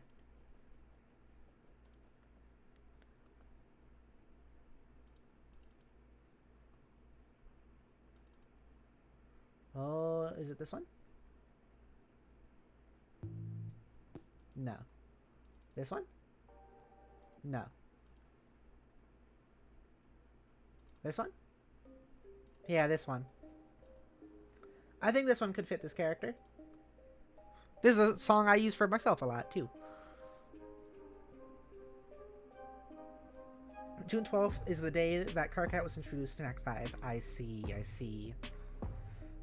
The main kids are also a group of 4 13-year-olds. Shit, you're right. That's so interesting. I actually never put that one together. Huh. Slavic says, Pepper looks like someone who'd chill on a rooftop pool party on top of the Shanghai Tower with barbecue and stuff too. Wow. Am I that cool? Okay. Enter a name. Who is this spooky lady? Your name is Aradia Megiddo. You once had a number of interests, which in time you have lost interest in. You seem to recollect once having a fondness for archaeology, though now have trouble recalling this passion. It nonetheless has led you to find your present calling, which came through the discovery of these mystic ruins on which you presently stand, and which you recently desecrated out of boredom. Guiding you to this calling were the voices of the dead, which you had been able to hear since you were young. They'll have, like, interesting powers and stuff. The voices have become louder as the Great Undoing approaches. This trend in escalation began after an accident involving a certain kind of role-playing, which might have been another one of your interests once upon a time. It doesn't matter much anymore. The accident resulted in the death of your Lucis, which prompted you to leave your home and take up these ruins as residence. On the instruction of your ancestors, you have recovered mysterious technology from the ruins and convinced a friend to adapt it into a game that will bring about the destruction of your civilization. And by convinced, you suppose you mean tricked. He has tentatively named the game Scrub. That's not right. Which is a word that is not terribly elegant. If it were marketed by a legitimate game company instead of rapidly patched together by a young hacker, it would have ostensibly been given a better title. He is presently mobilizing 12 friends to play it, including him and yourself. He believes he will lead the blue team, but he is wrong. Your troll tag is Apocalypse Arisen, and there is typically a pronounced hollowness to your words. What will you do? Aradia, retrieve computer. Ouija board, of course. Fucking Ouija board. It's not up to you to decide what you retrieve from your Silodex. It's up to the spirits. Okay. Looks like the spirits are being cooperative today, if a bit cryptic, as usual. Yeah, they're reading through a bunch of, like, Oblivion text. Not sure what to do with that. Who's this douchebag? Oh my god. Okay. What? Interesting. That's from... Isn't that from the... like, early story with the main Homestuck, like, human kids? You found this baffling artifact some time ago on one of your digs. The creature on its facade is completely mystifying. You have taken to using it as your primary computer device on account of its bizarre novelty, as well as convenient portability. Oh, look who's bothering you again. She's always bugging you. Bugging and fussing and meddling. What's her deal? You guess it's flattering that she wants to talk to you so much, though. You're okay with it. You're okay with a lot of things. Aradia, humor GA. Don't stop looking at me. Stop looking at me! Grim Auxiliatrix began trolling Apocalypse Arisen. She's got a knee spiral. Hi, again, Aradia. Oh, no. So I guess tonight is the night you blow everything up. Is there nothing I can do to change your mind? No. Or yes. Yes, there's nothing. And no, you can't. But you shouldn't pretend as if you believe this has anything to do with the state of my mind, or the decisions it will make, or has already made. Yeah, I guess not. I thought I'd be friendly, though. It reminds you that you do in fact have a hand in all the terrible things that are about to happen. Because that's what friends are for. And the fact that what ensues will be terrible is an immutable fact I am stating for the record. And the fact that we will not be on the same team is similarly immutable. It does not mean that teamwork is what isn't taking place here. Sorry, I didn't follow that. I'll be here to help if you need me. Okay. Thanks. Oh, it blinks! Oh, shit! It probably did that before too, but I don't like it still. Tick tock, tick tock, tick tock. Waiting for the apocalypse is so boring. You guys need to check on Solix to see how he's coming along with those teams. Aradia, check on Solix. You then had a conversation we already read, which began like this. Did you set up the teams? And ended like this. I'm coming up. And then you went up. Aradia, go up. Whoa.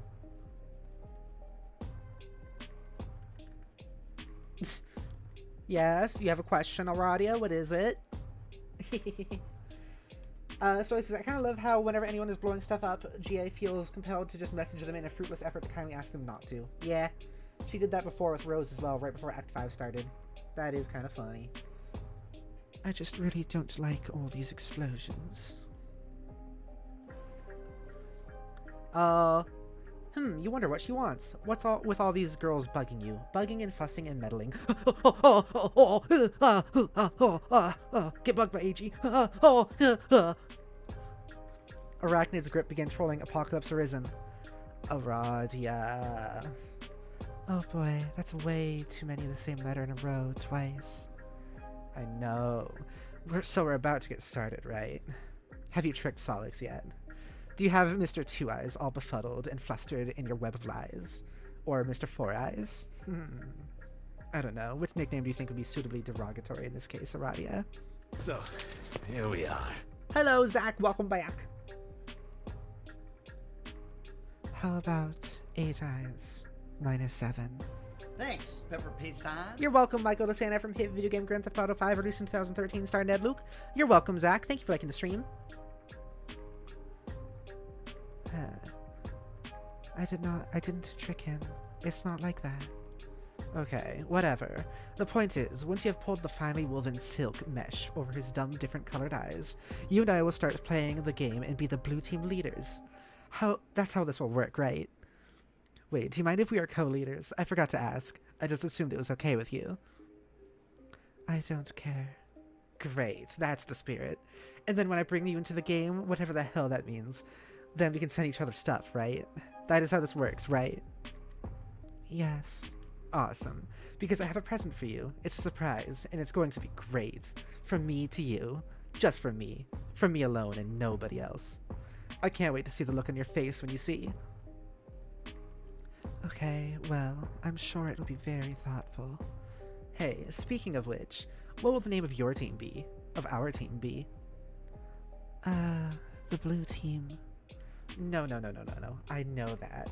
I mean the name of our team. You and me. Just us. I haven't given it any thought, nor did I think such a thing was up for consideration. But if you want to pretend we both have a separate team together and name that team, then knock yourself out. I just thought it would be really fitting. Kind of like a fresh start, you know? I don't know. What are our shared interests? I guess I never really thought about this. I guess I'm used to thinking of you as the enemy. There must be some overlap in profiles. Come on, let's brainstorm. Man, it'll be great. We'll be unstoppable.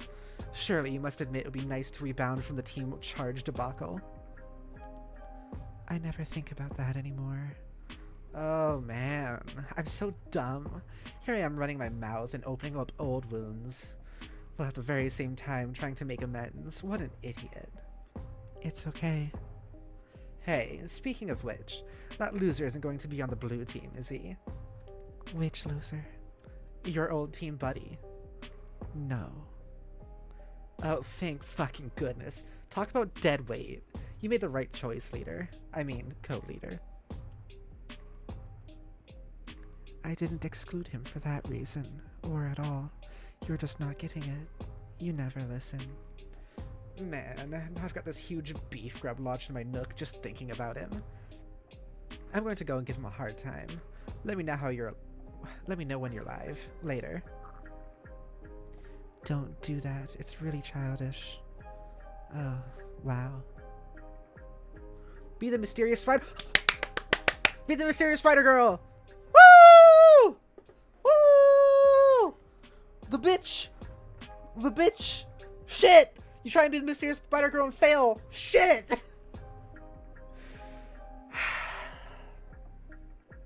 She's way too mysterious for you to be her yet. Seriously, what's up with those glasses? What's up with that robo-arm?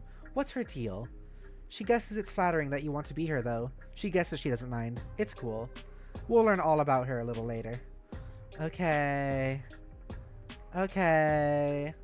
Solix, get back to Aradia. Okay, fine. Alright, sure.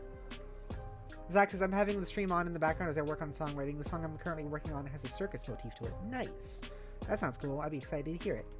Stowe says, you can't be the mysterious spider girl yet. She has to be the 8th troll introduced. Fuck! Slavic says, and how are you doing, Pepper? I'm doing pretty good. 8th troll, you say?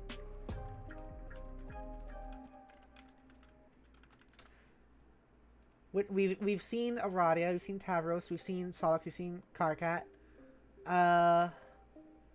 We've seen Terezi. That's 5. We've seen Gamzee. That's 6.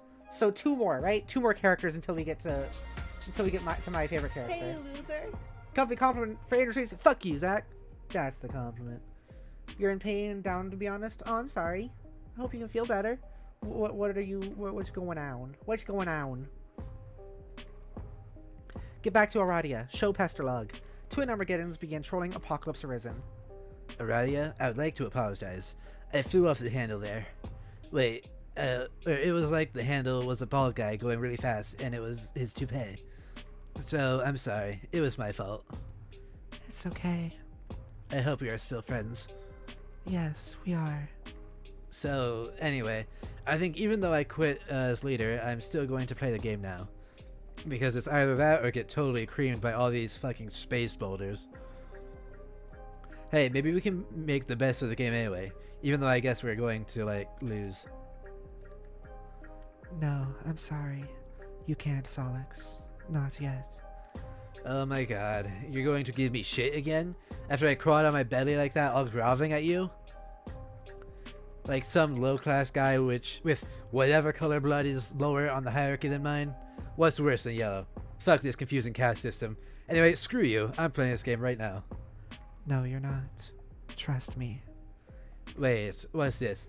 Are you getting a spooky message from the grave? It is from my ability to give a shit, which just died. This is where you laugh again. You know, actually, it's funny. Jodi and I were just talking about this last night. You can tell how old a person is by how they say the phrase, I don't give a shit. Particularly how they write it. If they write it, like, super fancy like this, as in, like, you hearing that spooky message from the grave, it's from my ability to give a shit, which just died, then you know it's a millennial. If they're saying it in this really, like, over, like, complicated way, it's a millennial. If they just say, I don't give a shit, then it's not. And I think that's fun. This is where you laugh again. Come to the window. Why? Because I'm outside. BS. Take a look. I don't see anything out there. Come closer. You'll see me. I promise. God, I'm just balls deep in the fecal matter of the wily, incontinent hoof beast, but okay, I'll indulge you. Here I go. See, it's like, it's interesting. Solix is like Karkat and Dave mixed together. I think that was what I said before. I said Dave and someone else, I think, but no, it's like Karkat and Dave. Solix, look out window. Okay, looking out this lousy, stupid, goddamn window. Lousy, stupid, goddamn psychics. Snap. Nap time. Oh, wow, okay. Much later. When you finally wake up, you discover all of your teammates had connected to each other and entered the medium. You would be the last to enter. Your long nap would facilitate a series of important dreams that would prove essential in support of your teammates. But here and now, the destruction of your hive would be imminent unless you could quickly establish a connection to the first player of the group and complete the chain. Solix, wake up. So everyone's in the game now, all of a sudden. The mind honey. Some of it got in your mouth. You do not, under any circumstance, eat the mind honey.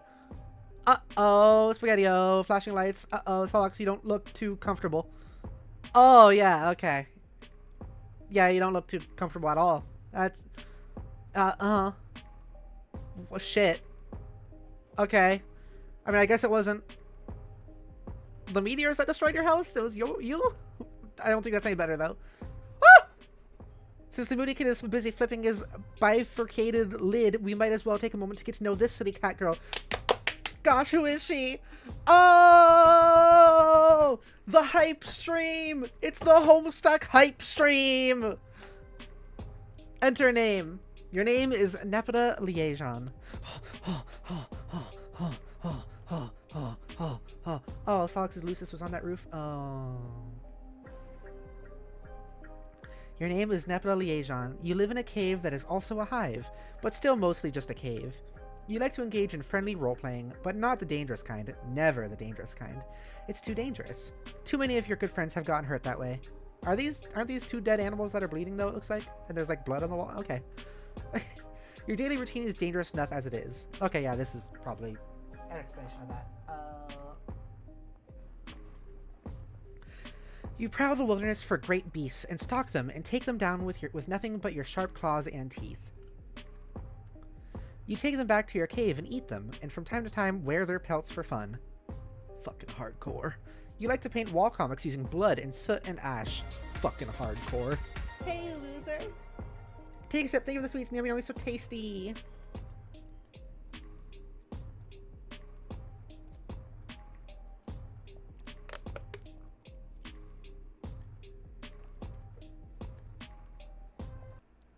You're right. Where is the Nepeta music? There we go. Nepeta! Woo! I love you! Hell yeah! Kind of quiet.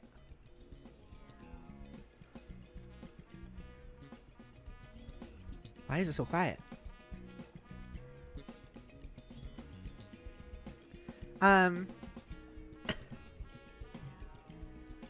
You like to paint wall comics using blood and soot and ash, depicting exciting tales from the hunt, and other goofy stories about you and your numerous pals. Your best pal of all is a little bossy, and people wonder why you even bother with him. But someone has to keep him pacified. If not you, then who? Everyone has an important job to do. Your troll tag is Arsenic Catnip.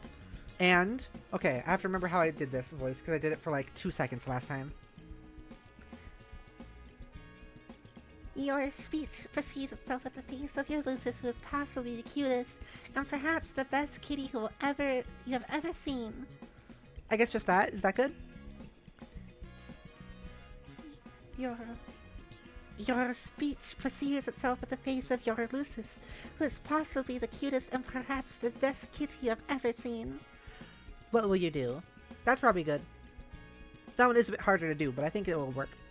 Nepeta, retrieve claws from arms. What? Fucking awesome. You're so fucking awesome. I think that's probably good. Okay, cool. You are always wearing your claw gloves. You never know when you might encounter some unsuspecting prey, or when your prey might encounter an unsuspecting you. On Alternia, everything is considered unsuspecting prey by everything else. Snacks, have you noticed that I might look a little bit like... I might look a little bit... I'm trying to kind of look like a little... Yeah. J-Ho says hee. Nepeta, scratch Lucis behind ears.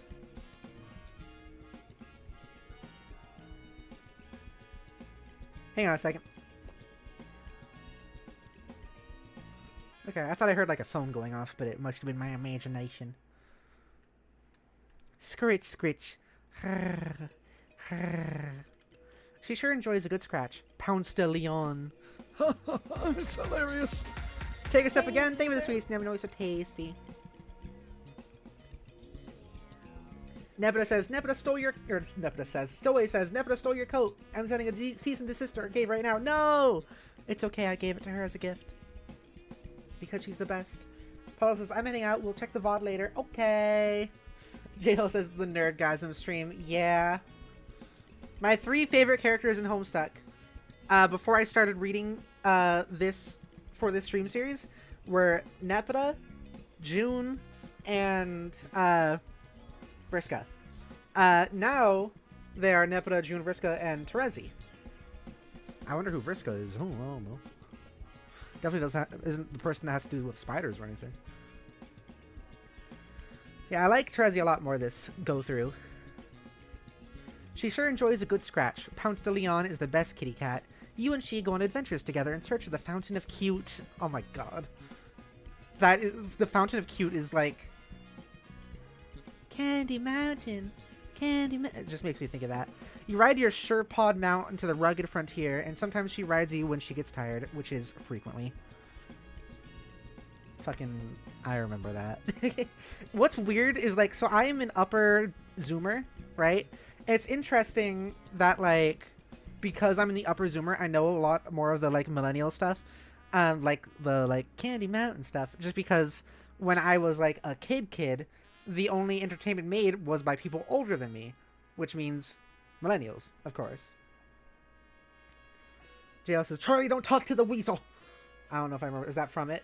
I don't know. I don't think I ever actually, like, watched it fully. So he says, that is how I felt about my new second favorite character when I reread Homestuck 2. The first time around, I never really noticed her.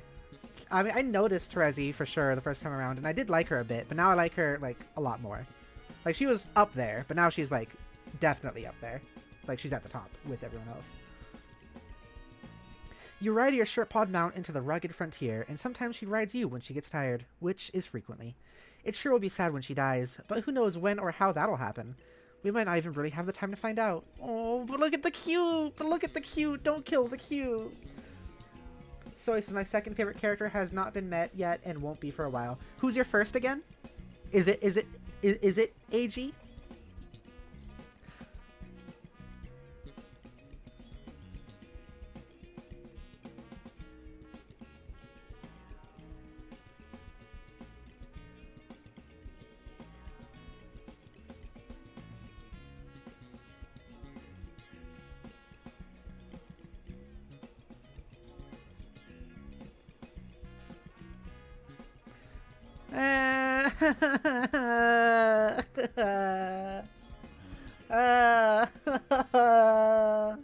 Later there was a cave-in. Nepeta examined the computer.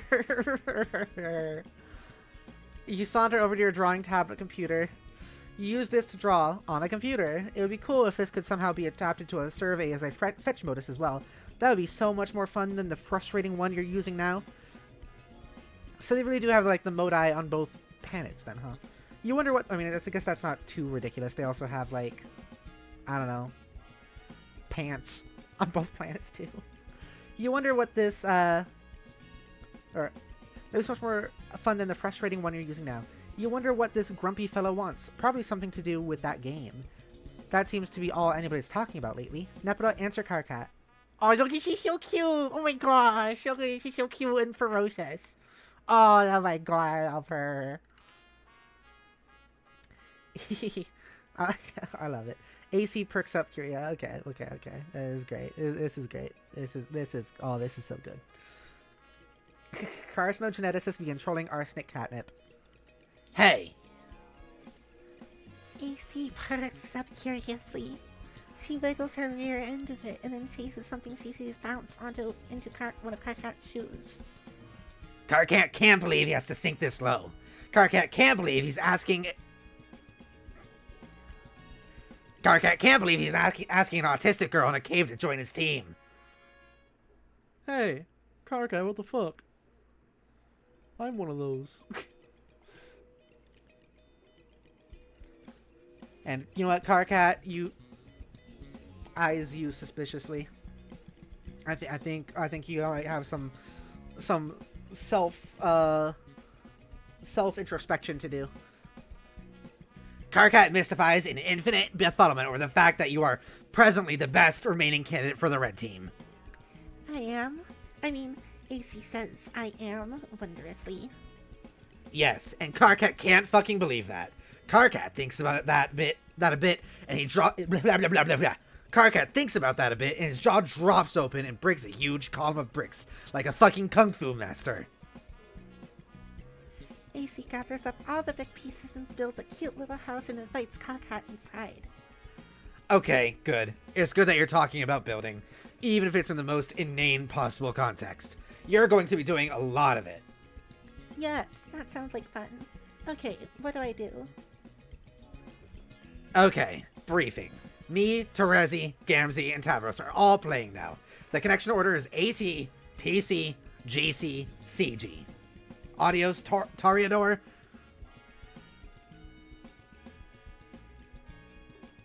Oh, what's TC? I think that's Gamzee. It is Gamzee, but what's the username? I can't remember. So he says Hussey claimed that is that it isn't ableist because Nepeta is on the spectrum and Karka is just using it as a descriptive, which is silly but also cute confirmation that Nepeta is like me. Yeah, no, he is being ableist. That's true. It's one of those things where like.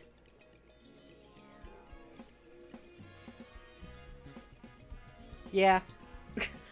Just don't use that word as an insult. It's like saying gay as an insult. It's just, or using any other like descriptor as an insult. It's just no good. Termitiosly Capricornus.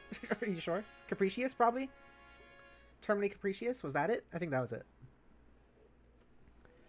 Adios, Toreador. Terminally Capricious. Gallows Calibrator. Carcinogeneticist. We need someone to connect to a Toreador and get him in the game. I have Grim Auxiliatrix lined up for the red team because she is one of the few remaining sane ones left to play. Okay, the only sane one. But she doesn't want to connect yet because of some mysterious bullshit. So I was like, whatever, what else is new? So I guess that leaves you. Strezzy said she had you lined up to play back when she was the fake leader, so I said fine. So just connect to Tavros later and we'll worry about getting you in. So he says, I know it, but I don't know how to spell it. Yeah, that's okay. Terminally Capricious is right. Yeah. Okay, cool. And yeah, like, it is a weird thing to say. Yeah. I don't know if I have much else to say. I was trying to think about. I felt like I did, but I don't know if I do. Alright, I will talk to him about that. Oh, AC pauses and looks up with a little bit of chagrin. I forgot we'd have to talk to someone else about this. I have been procrastinating. Oh god. Are you really serious? It's not that big of a deal. This boggles my mind. How can you be best friends with the only guy on the planet who's a bigger asshole than me? He's not so bad. He's scum. But do whatever you've got to do, I guess. Tavros is waiting. Nepeta, consult with friend on the matter. Whoa. The darkness. Oh, we're getting this character finally. Okay. Alright, I see. Alright, cool. Alright, okay, sure. Arsenic Cat began trolling Centaur's testicle.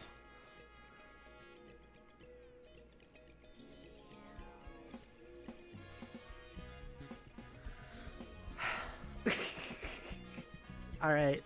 Sure. That's always been weird to me. Like, that's not just like a year thing, right? Or like point in time thing.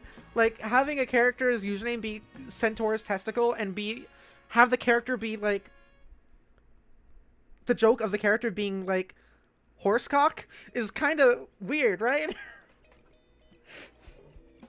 It's kind of weird. AC twitches her friendly whiskers at CT. Hi. CT perplexes over where he put that important wrench that he needed for building a fancy robot or something. He says, now where did that silly old wrench go? Look, what are you expecting to accomplish with this? But, oh look! CT peeks around the corner to find that a very playful kitty has stolen the robot wrench and is now kicking it vigorously with her hind legs. This is foolishness upon a 100,000 prior equally unsolicited foolishnesses. You'll stop now. Rawr! You're so lame. I'm not. I'm fine. No, lame. No, I'm not. Lame. No. That's a lot of text. You've never played a fun pretend game with me ever, even once. Even Karkat does it sometimes, even if he does mean it in a grumpy and insincere way, but at least it's still fun. Yuck. Don't pollute my incoming data stream with his name, or any sort of excremental language you pick up from his ilk. I see right through your stupid act. Who are you trying to kid? Look how you go out of your way to use words when you have X's in them, so that you can use your silly percent signs. Or use these absurd words that you can shoehorn 100 into, even if it's not strictly replacing Lou. You are so transparent. I can tell you like to play games. Deep down, you're a guy who likes to play games. I can smell a guy who likes to play games from so far away. With this nose, you have no idea. If you're looking for a loophole through which you may extract concessions from me, you'll have to look elsewhere. See? What the hell? Nepeta, what did I say about that awful language? I won't stand for it, and you'll stop. Oops, sorry. Your fraternization with the base classes have loosened your morals. Can't you see this? No, I don't care. They are fun, and I don't know anything about classes or bases or blood color. It doesn't matter. What does green blood even mean? It doesn't even mean anything to me, and it shouldn't mean anything to anyone else. Well, green blood is okay, but it's not great. But that's why you're so lucky to have me to look out for you. Because you don't know better. You can't fight the role the mother had in store for you. Grrr! You are such a hypocrite! Such a... Hypocrite! You pretend to be so high and mighty, but I know you're not, and I know you like games. Look at that silly little bow and arrow you always type. It's always there, you never forget. Why would you do that if it wasn't a playful fun thing? I am so onto you. My bow and arrow are highly dignified symbols. Lol, BS. Archery is among the highest and most exceptional crafts, held in tremendous regard by the aloof classes for centuries. You suck at archery. No. Yes. No. Yes. No, I don't. Yes.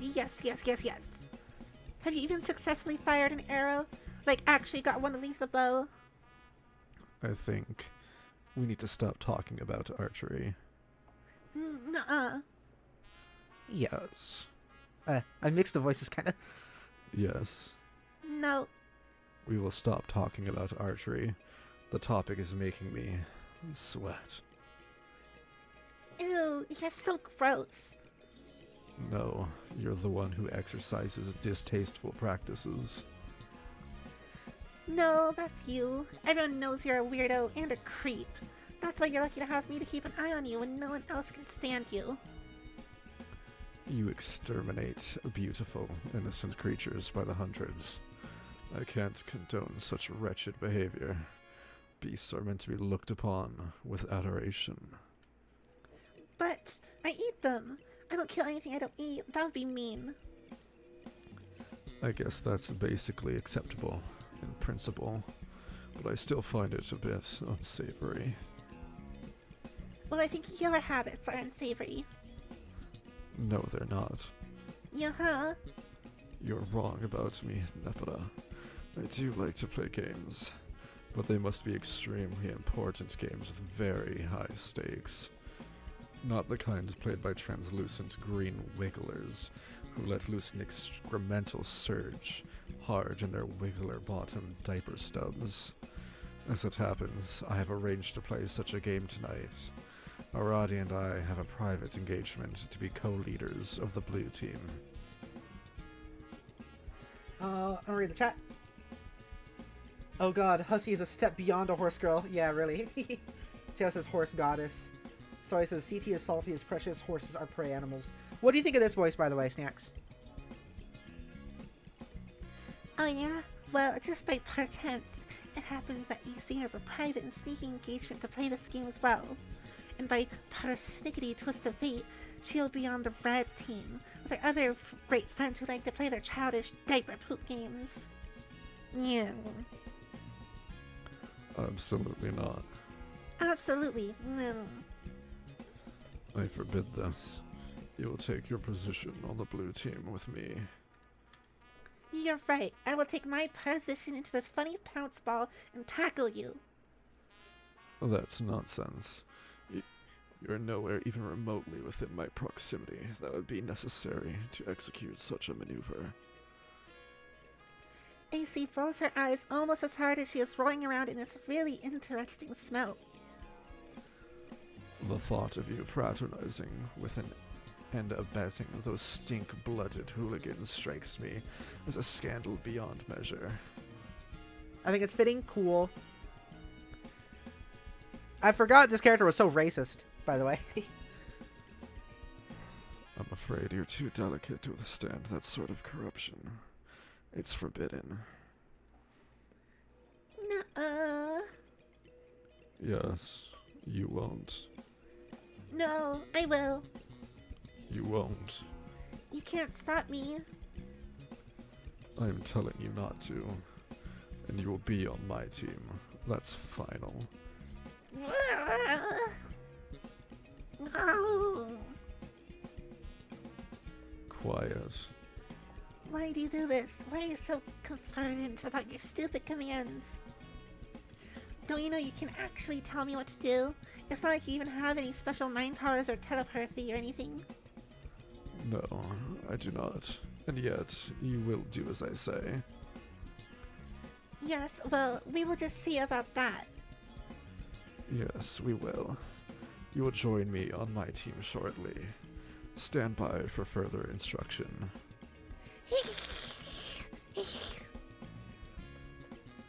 You are angry, and I appreciate that, but it doesn't matter. Discussion over. Ollie, welcome back to the stream. Hello. Guess who's back? Skibby Toilet. Holy fucking shit. The Skibby Toilet's back. Yes. Yes. Ah. Blah. Such a cutie. She's such a cutie. And some of them are, they're also cute. Nepeta, give Tavros the bad news.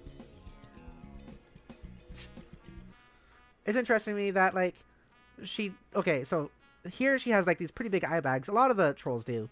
But here it's, like, pretty there. And then with these ones, it's not. It's all still, like, Andrew Hussey drawing that, right? Arsenic Catnip began trolling Audio's Toreador. AC curls up in Tavros' lap. Okay, for the time being, and for the sake of this fantasy scenario, I pretend that my cat allergies aren't that bad. AC takes a long nap, and then wakes up and frowns because she has bad news. Oh no, is what I say about the bad news, not the nap. Tavros, I'm sorry, I can't be on your team. I'm not allowed. Oh, that's okay. I guess he said no then. Yes, unfortunately. I'm so mad. It's probably for the best that you listen to him. I don't know. You think so? Well, if you didn't listen to him before, you might have played some games with us before, and something bad might have happened to you. Oh, perhaps. But I still feel bad. I'll find another player. It's not a big deal. Good luck being on the blue team. Okay, thanks.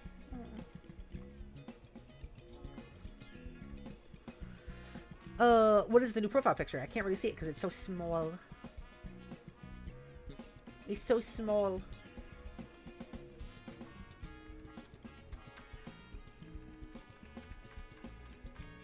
It's so small I can't really see what it is. I just tried to, but I can't. You finally recall your... Oh, we're back here. Okay.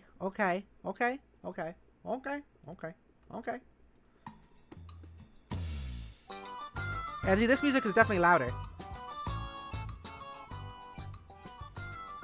Weird.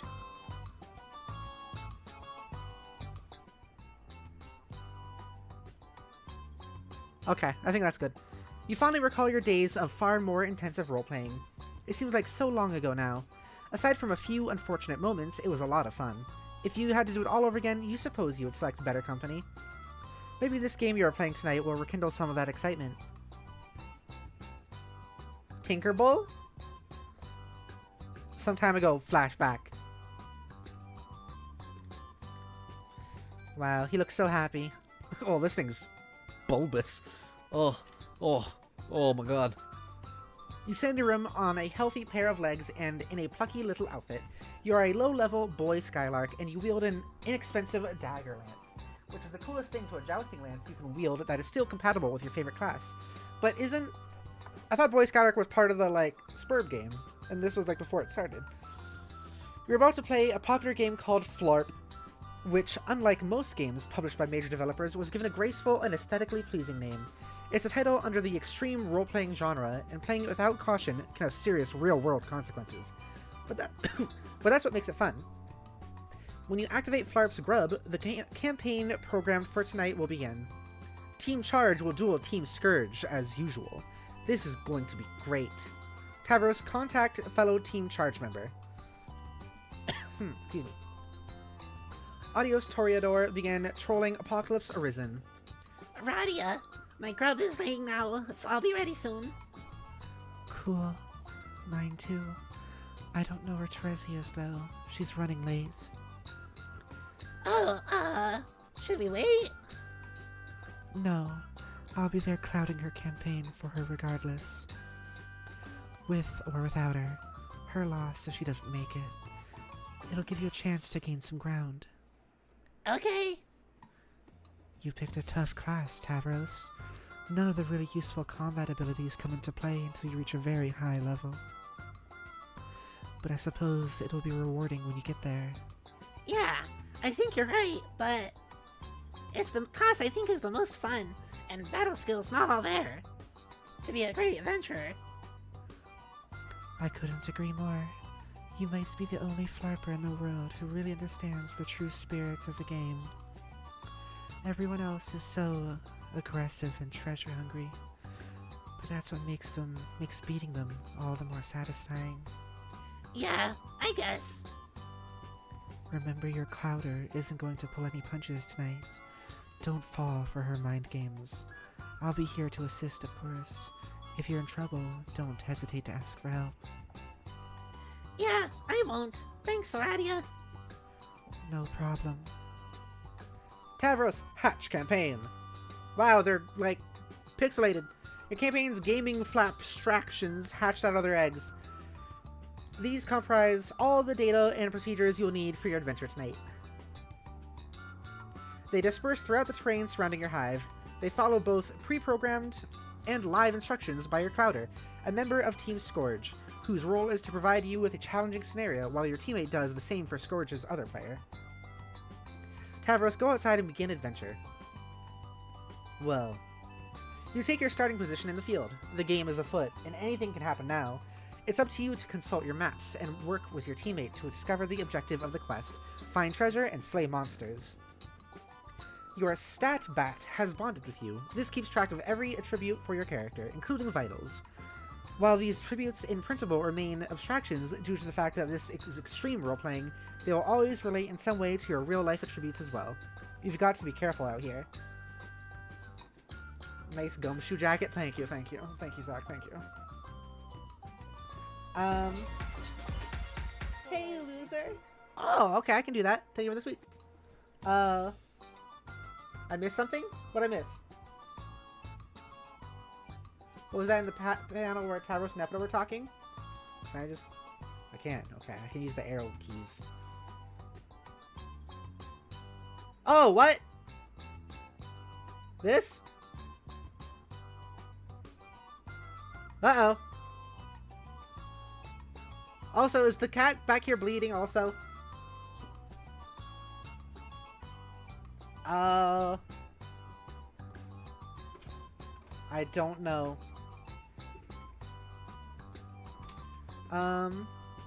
Okay. Rest in peace. I think there's a lot of blood in Nepeta's cave. Okay, okay. It was one of June's echelon ladders, but all the echelon ladders are unique to each player. Yeah, I mean, I remember that. Okay, so weird. Okay. Okay. Let's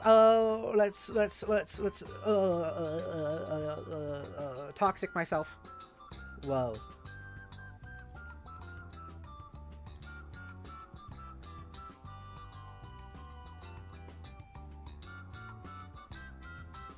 Hang on.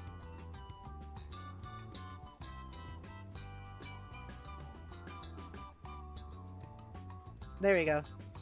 I've been toxified. Thank you for the sweets. A little later. Oh boy, oh boy! Oh boy, oh boy! The bitch!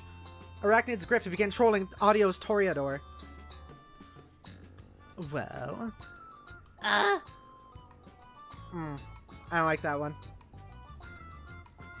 Hey, boy, Skylark. Are you going to just stand there all night? Make your move. Make your move. Make your move. I just think these monsters are too strong. Sorry, but they don't seem appropriate for this campaign. Weak. Weaky. Wiki, is that a real thing to say? Yes, your blatant excuse making is the weakest lame that ever shit the coward bed. Roll your dice, make your move, advance or abscond. I can't abscond. There's no, absconding place. But absconding is what you do best. What? BNT?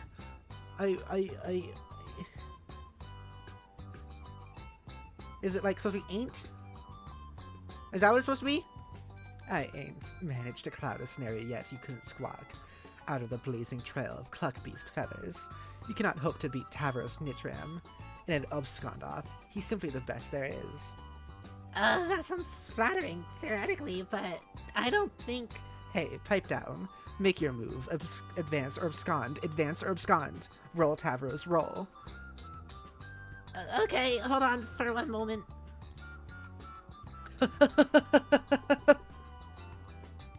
Jodi.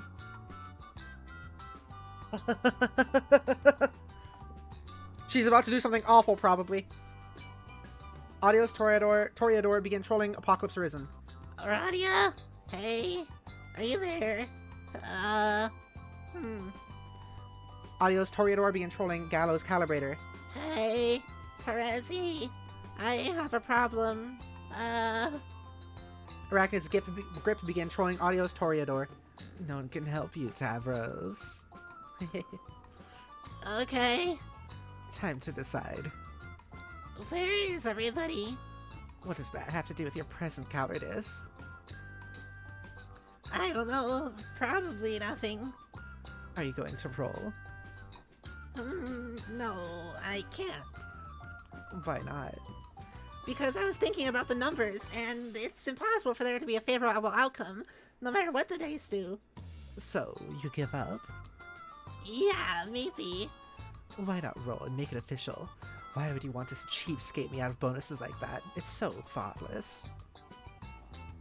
Am I going to have to take matters into my own hands to make your move for you?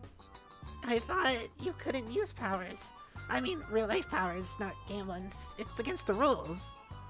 But if you're going to break the rules and refuse to roll, what choice do I have? I hate that it had to come to this, but what can I do? I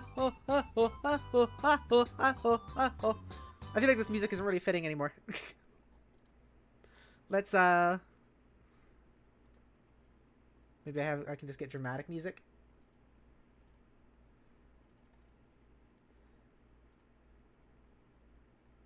Oh.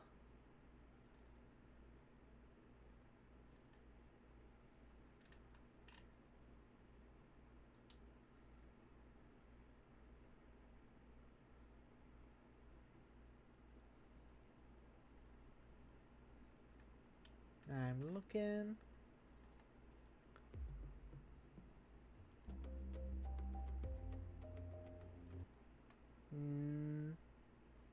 Maybe I'll find a new song.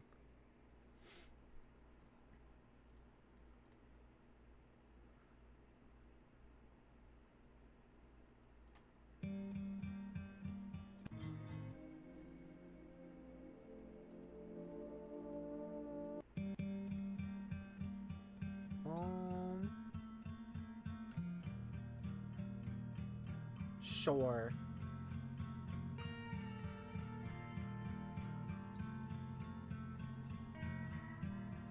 Tavros, have I mentioned how cute you look in that plucky little outfit? Why, if I didn't know better, I'd say I was playing with Poopa Pan himself. Isn't that what you want, Tavros? To be like Poopa? Of course you do. What boy wouldn't want to be like Poopa? So dashing and brave. He is everything you are not. For one thing, he can fly. Do you want to fly, Tavros? Have you ever tried to fly? I bet you haven't. How about we take to the skies, Poopa? Oh, you like that idea, Poopa? Yes, you do. I can feel it in your simple, malleable brain. You want to fly so bad. Yeah. I get why I liked her as a teenager.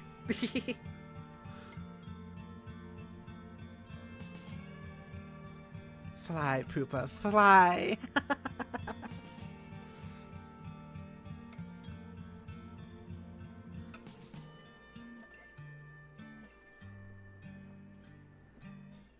Evil laughter. I don't know if I'm prepared for this. I'll try.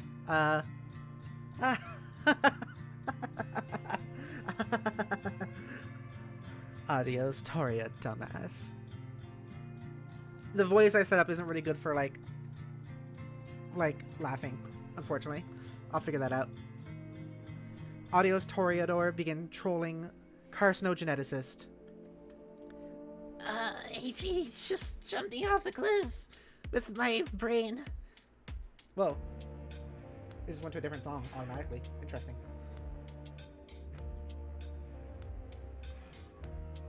And, my legs also, now they feel invisible. Wow, I'm sure there was a better way to say that. Anyway, that's really all there is to report on the subject of getting me hurt. Hey, asshole! Stop playing games for girls. What the hell? Back in the present. Okay. Rude moment. Back in the present. But not too far into the present, right around this moment, with Karkat in the toilet during a conversation we already have read, which ended like this. Oh boy, you need to get with that program, Karkat. Have you talked to AA? 44 what? Apocalypse Arisen, sorry. No, of course not. Or TA? Or AG, I guess. Or CA. Really, there's like this whole conspiracy about this, as I'm finding out. Well, why don't you just tell me so I don't have to talk to any of those double-talking assholes? I can't. Hey, Kumia, burpee. No, wait. I gotta step out of the tree for a moment. When I come back, I'll enter the game. See ya. Gylo's caliber ceased trolling carcinogeneticist. Arachnid's grip began trolling carcinogeneticist. Psst. Hey, brave leader. Oh my god, why are you talking to me? Can I join your team? Yes, I'm glad you asked, because there's a wide open slot for the most vile, backstabbing sociopath who ever lived. You really helped me out of my jam by stepping forward. Vile, backstabbing sociopath. Karkat, did you copy and paste that phrase directly from your personal ad describing what you were looking for in a lady? Ha ha ha! More cagey cutesy bullshit. Like I'm not up to my lobe stem with that, already having to deal with Terezi. You both must have been insufferable when you were a team. Your opponents probably all just tried to commit suicide after a few minutes of putting up with your fangy, grinned drivel. That's probably how it all went down when the shit hit the thresher. That's not a bad guess, but man, Karkat, you sure are giving me a hard time. I don't see how we're supposed to be becoming friends if you recoil from my olive branch like I'm twitching a mummified bovine phallus in your direction. Becoming friends? What the fuck? We will never be friends, moron. Not even hate friends. No, more like twitchy-eyed, projectile vomiting in utter disgust friends, while I perforate my bone bulge with a culling fork. Yes, I'll take it. Get lost. Anyway, I was just joking about wanting to be on your team. I'm already on the blue team. Oh, really? Wait, let me count out 8 of these things. Hold on. Question mark, question mark, question mark. Question mark, question mark, question mark, question mark, question mark. There, I am now an enormous tool forever. Yes, Arati and I have an arrangement. We'll be co-leaders, but really, I will be the leader. Shh, don't tell anyone. What do you think, Carcat? Can you take on 2 dangerous ladies at once? Yawn. Come on, aren't you a little nervous that I will oppose you? You should be. No, you're just a run-of-the-mill little psycho girl. A troll. Oh, I don't remember how we pronounce that. Like Caesar? Seeger a dozen. I'll be taking apart the blue team with brutal efficiency, you'll see.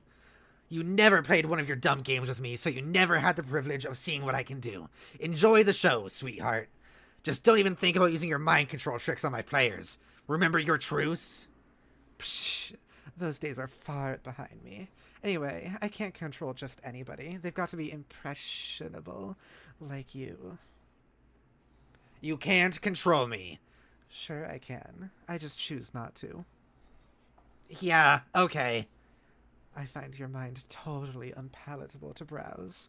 Looking into your brain is like pawing through a smelly dumpster, full of broken glass and razor blades. And poop.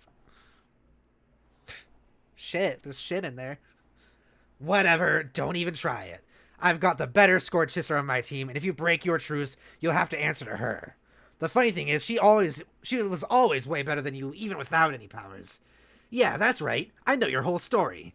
You were always jealous she could manipulate people so well without resorting to cheap mind tricks. I can tell this burns you, and I can't even paw through your dumpster. Chalk it up as another infuriating victory for gutter blood over aristocracy. That's the one. Oh, that's that. Oh, what's the fucking shit? Oh, what's that? Nothing to say? Wow, speechless, I guess. You're probably crying right now. That would make my fucking day. Hey, look at me being the one to talk shit at warp speed and then log off before you can reply. Bye, idiot. Carcinogeneticist ceased trolling Arachnid's grip. Carcinogeneticist began trolling Arachnid's grip. Oh, back so soon. Did your thumb slip on the button? I guess you can't get enough of me. You made me do that, and you know it. You ain't got nothing on me, and you can't prove shit. Anyway, Carcat, I just wanted to say. Mwah. Arachnid's grip, cease trolling Carcinogeneticist. Carcat, be the other asshole. Whoa. Oh, God. Oh, my God. What is this shit? Are you serious? What? Fucking Andrew Hussey. Andrew Hussey. Andrew Hussey, you got a bit of a thing going on, Andrew Hussey. Andrew Hussey, you have a bit of a thing going on, Andrew Hussey. Andrew Hussey. Let's find some music for this character. You are now the other. Oh. Oh, God. You decide that we could probably stand to delay this guy's introduction a little longer. Why don't we see what someone else is up to? Anyone. Okay, so we're not doing that first. Then we're not going to get the music yet. You switch to a vague teaser of the final unseen troll in the nick of time. Call prod. Ah! Right up on the face. Also very cute. So all the cute artwork. Aradia, go home. Okay, so we're back to Aradia. Okay.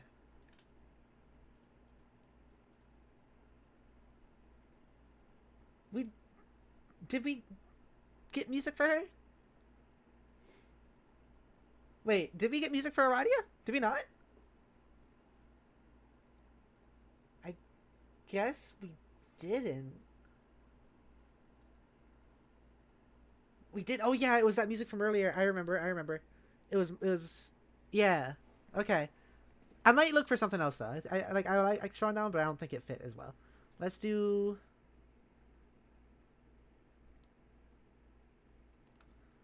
I want to do like Halloween music.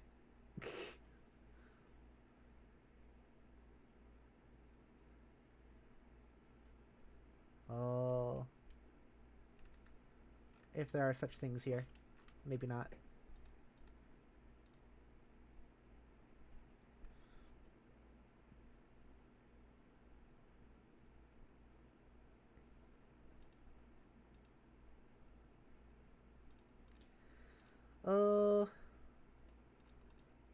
Mood dark.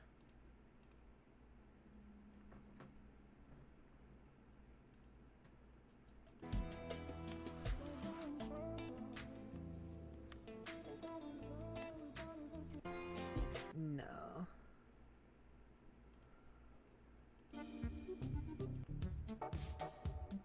No.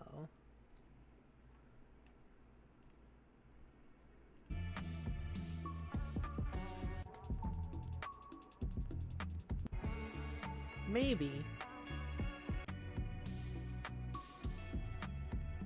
Maybe. That one's a maybe.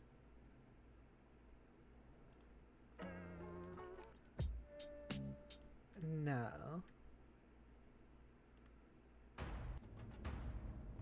No. I want like some sort of like Halloween style music.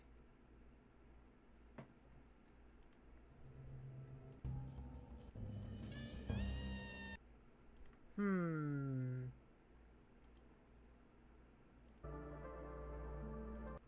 Hmm.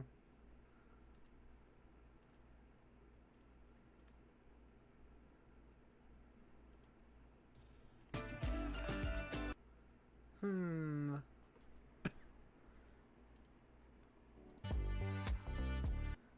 No.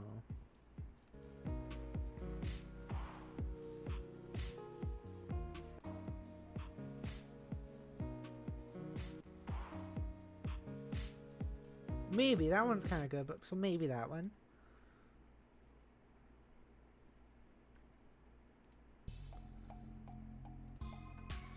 I'm just gonna search up like Halloween on here and see if that brings up anything. Searching doesn't usually work well here, but maybe.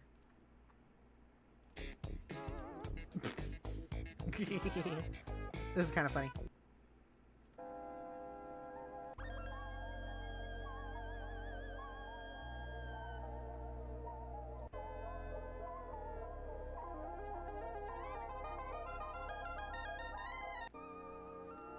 I kind of like this one, but I don't know if this works here. This song. I remember that one. I used that one for my last Halloween stream last year, and people hated it. Reasonably so.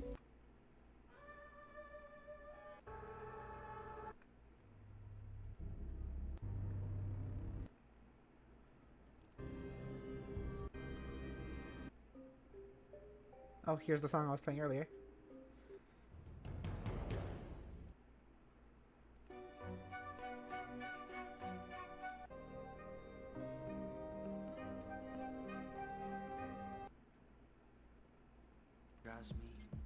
That one has vocals.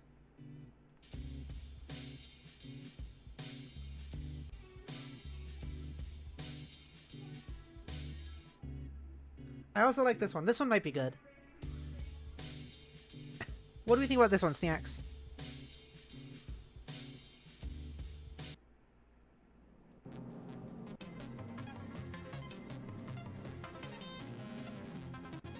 Ooh, this one's good though. I think this one's good. Might be better for the character we're doing. Yeah, we'll do this one. And then we'll save that other one for another time.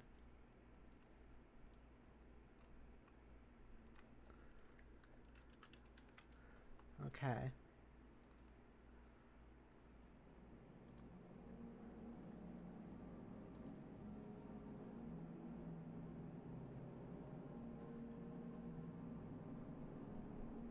So he says, I think it fits because there was an air of electronic vibes, which fits her aspect, in my opinion, like this one, for the same reason. Do you mean like this one that we're playing right now? Because, like, I don't know when you said those things. Unfortunately. I think this one might be good, though.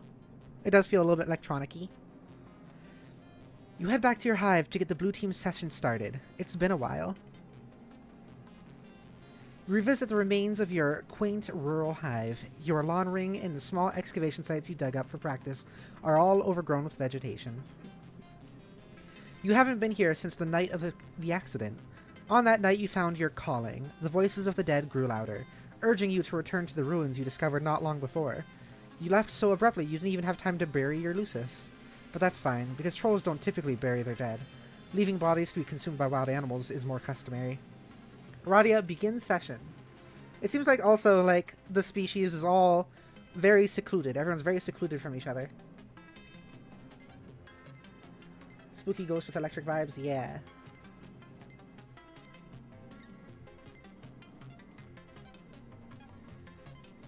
Which one was the other one? Was it this one?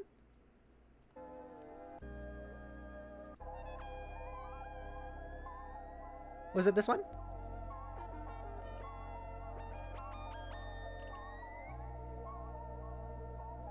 Maybe this one is better. What do we think, Snacks? Is this one better? Is that one better? Karaka and Solix's hives were found by other hives? That's true. That's true. But they were still, like... I don't know, they weren't, like... I wonder if they have cities, I guess is my thing. I think we'll do this new one. I think it is good. I can't remember now. I think the musics are blending together a little in my memory, but I think any of those work well. Okay, I think I'm going to do the new one.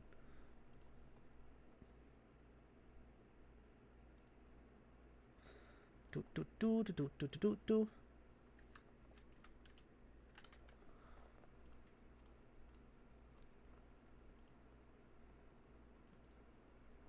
Okay, here we go. You have an arrangement to begin the session as co-leader with one of the Blue Bloods. You understand this player intends to make a power grab and take sole possession of the leadership role. Such subterfuge is typical of their cast, but you're perfectly okay with this. It's one of the many things you're okay with. You allow your co-player to take the lead and enter the medium first. You understand that the leadership role is essentially meaningless, aside from offering the distinction of being the first player to enter. You also understand that entering the game second was always your intention. Aradia, connect to server player. Whoa. It's funny that it's still this house, like, logo, though. If like, this is where the game came from, it came from, like, Alternia, before it was at Earth, and it still had the house logo, which they don't have houses that look like that, as far as I can see. Kind of funny. Although it is, they do have all the weird time shenanigans anyways, so I'm not actually, like, I don't actually care. You have a server player connect to you, someone you personally selected for the role. The devices required for entry are deployed. The kernel sprite awaits prototyping, but unlike all 11 other players, your dead Lucis is not available. You have to use something else. Tier 1 prototype. Oh, that's pretty big. Prototyping the frog head before entering the medium would prove to be critical for later success. Just another of many assurances whispered by the dead. You've long since stopped questioning them, or doubting the future significance of even spontaneous acts of frivolous desecration. Their windows look like that house logo? They do? Compelling your non-plus server player to perform this task might have proven difficult. Luckily, your telekinesis and ability greatly magnified through your calling would be sufficient to move the massive object, whereas the game cursor most likely would not. Your server player simply watched in mystification.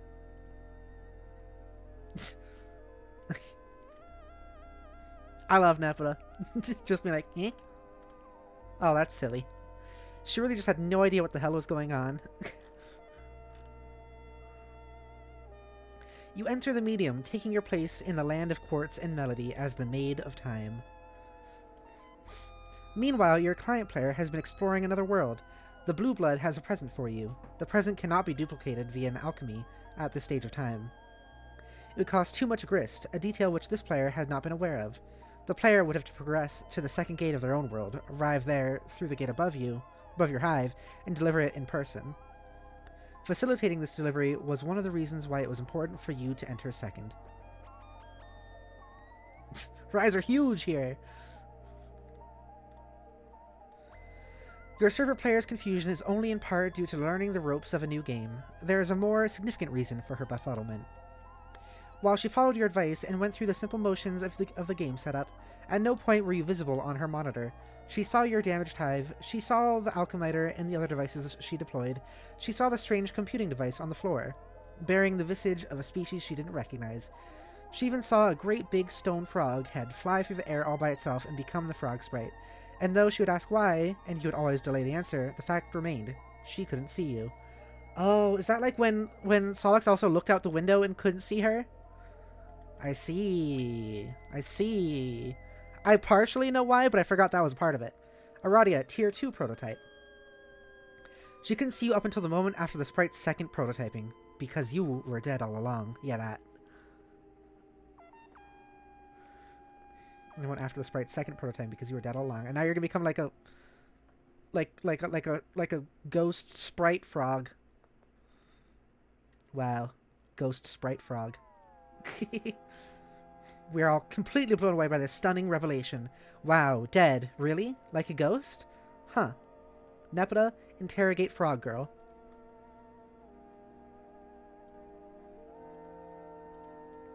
Arsenic catnip begin trolling Apocalypse Arisen. I like how in the regular view the only difference is really just the bulbs. Aradia, I can see you. That is you, right? Yes. Why are you a floating frog all of a sudden? I'm dead. My spirit merged with a frog sprite. Wow. Dead? Really? Like a ghost. Huh. Well, I hope this doesn't make me sound dumb, but I am completely blown away by that stunning revelation.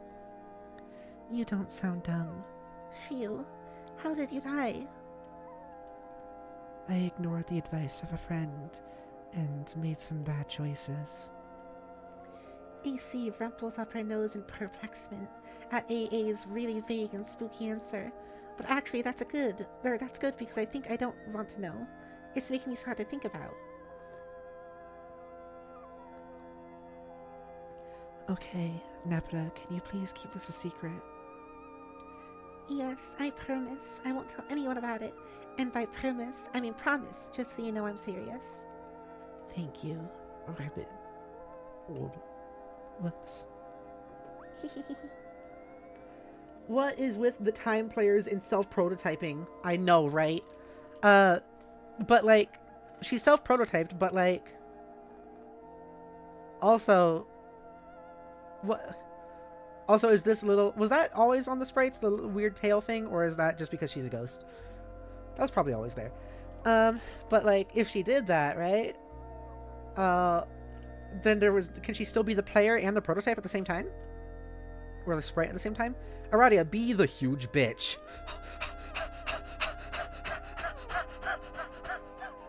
Oh, oh, oh.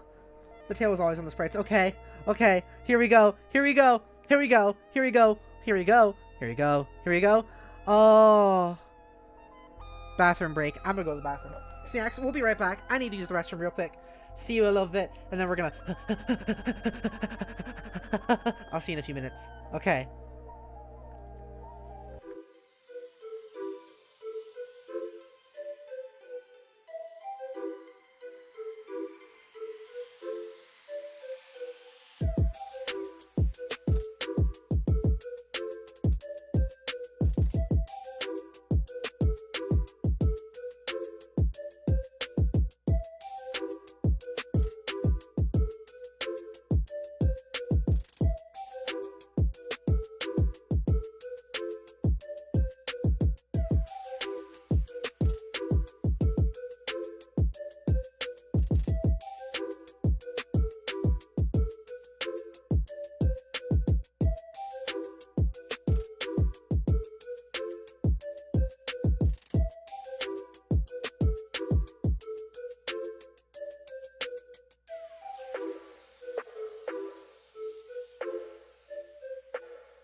Wow. Isn't it redonkulous that I can come back this quick now? I can come back this quick from my laying egg breaks? Because it's easier. It's easier now. Instead of having to go all the way upstairs into a different location, I can just go right next door. Except think of the sweets now, I'm so hasty.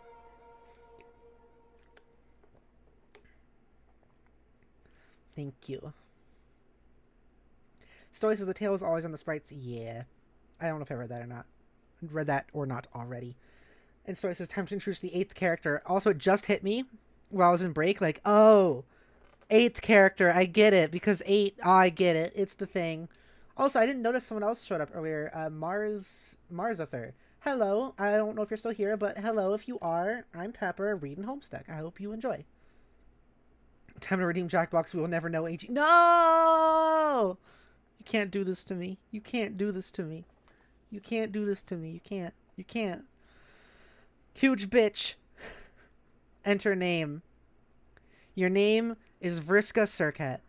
You are a master of extreme role-playing. Oh, I got music. I already have music set up. Oh, let me get it. Yeah, here we go.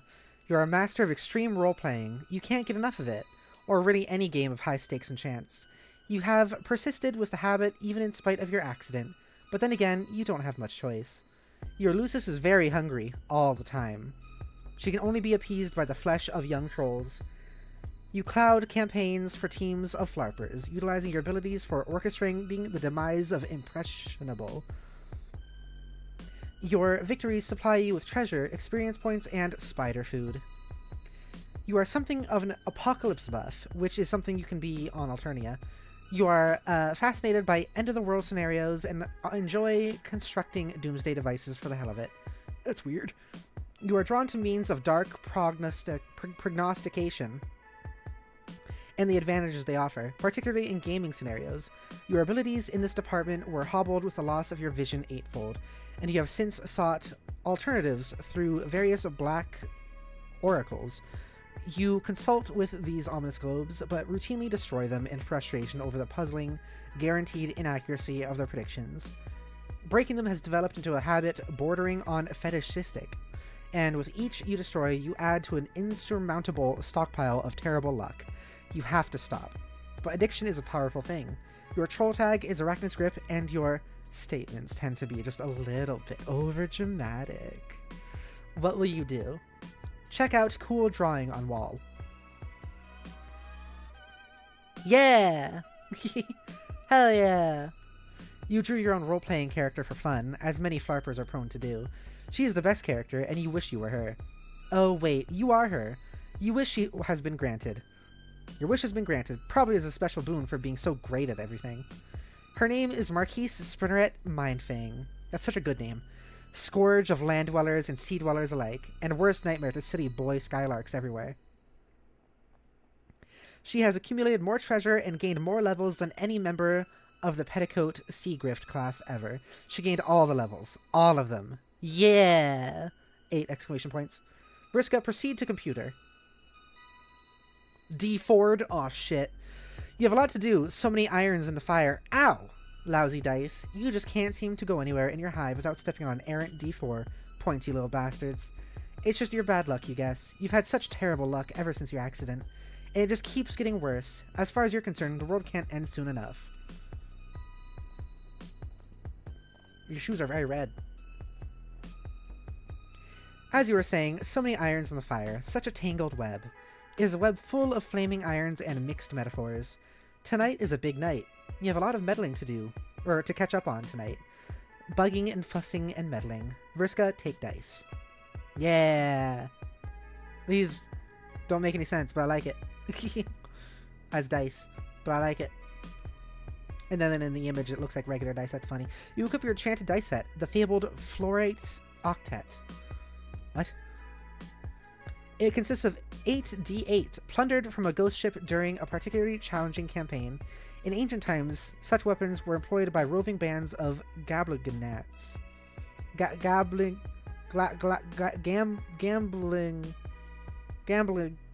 Gamblignants.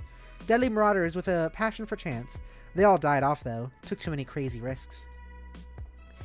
Rolling the dice will execute a wide range of highly unpredictable attacks. Very high rolls can be devastating to even the most powerful opponents. Of course, with the luck you've had lately, you couldn't make a good roll to save your life. Got to do something about this awful luck. Gotta catch a break.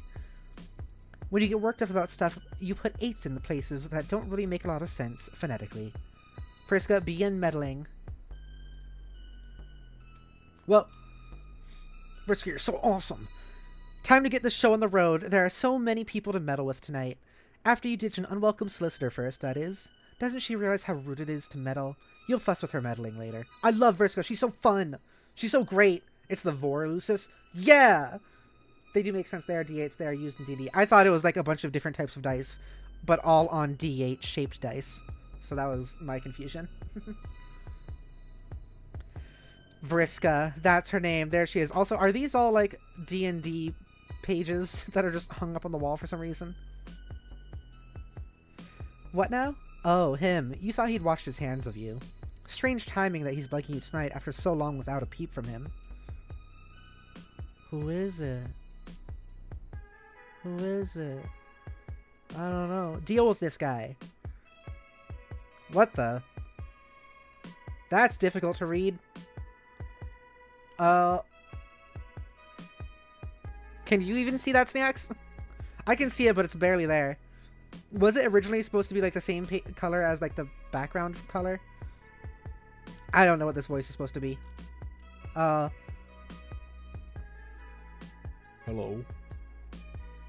Oh my god. Why are you talking to me? This is the last time we'll ever talk. Those are Flarp character sheets, great.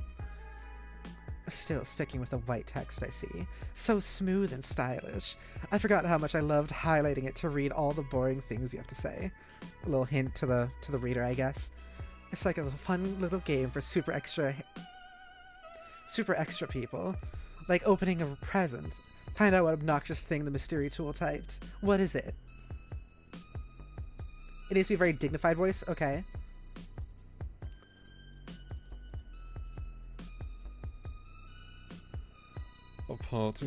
A parting courtesy, I suppose. All the ways I've exploited you were meant to bring about the events that will take place this evening. Knowing this will provide context for the events in your near future, and will affect how you behave in response. These effects will be just as important as those preceding it. I've gone to great lengths, you see. You didn't exploit me. You are just a petty douche with a bad temper who likes to play games, and all I did... Wait. And all I did was humor you. I did exploit you very thoroughly. It was easy. So full of yourself.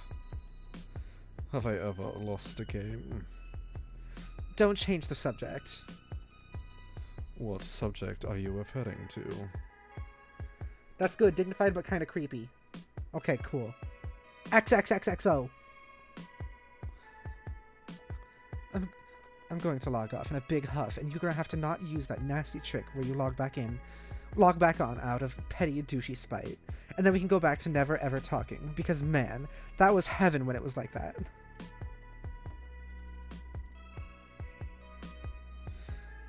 There's no need for that kind of assurance. I'll be brief.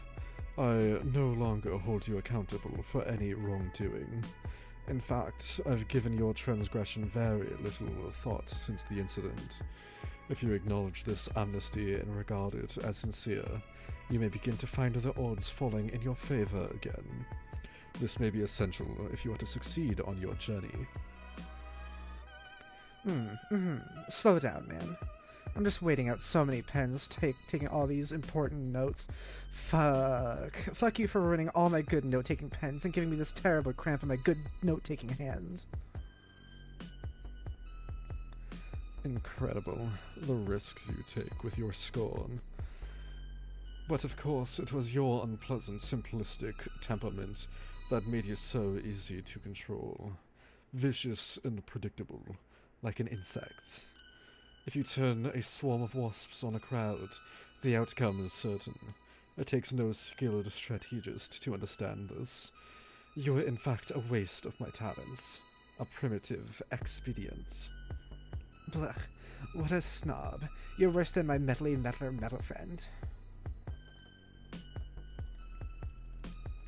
I wonder why they waste their camaraderie on you. You'll never understand it. I thought you said you'd be brave. I'll say one last thing. Though the magnitude of the ensuing destruction resulting directly from your actions will be neither possible or necessary for you to fathom, there nevertheless ought to be a silver lining. The only question is whether you will live long enough to see it. I'm not a gambling man, but if I was, I wouldn't bet on it. Goodbye. Bye, asshole. Bump. More hollow comebacks, as hollow and wishy-washy as the inside of one of those dumb black globes. What use is all that attitude against a guy who's never wrong? It's so depressing you can't even work up the energy to smash this stupid thing. I used to have one of these, actually. Maybe you could stand to have some camaraderie wasted on you, even if it comes from a metal friend. Vriska, endure meddling. Here we go. Arachnids grip and began trolling grim auxilia tricks.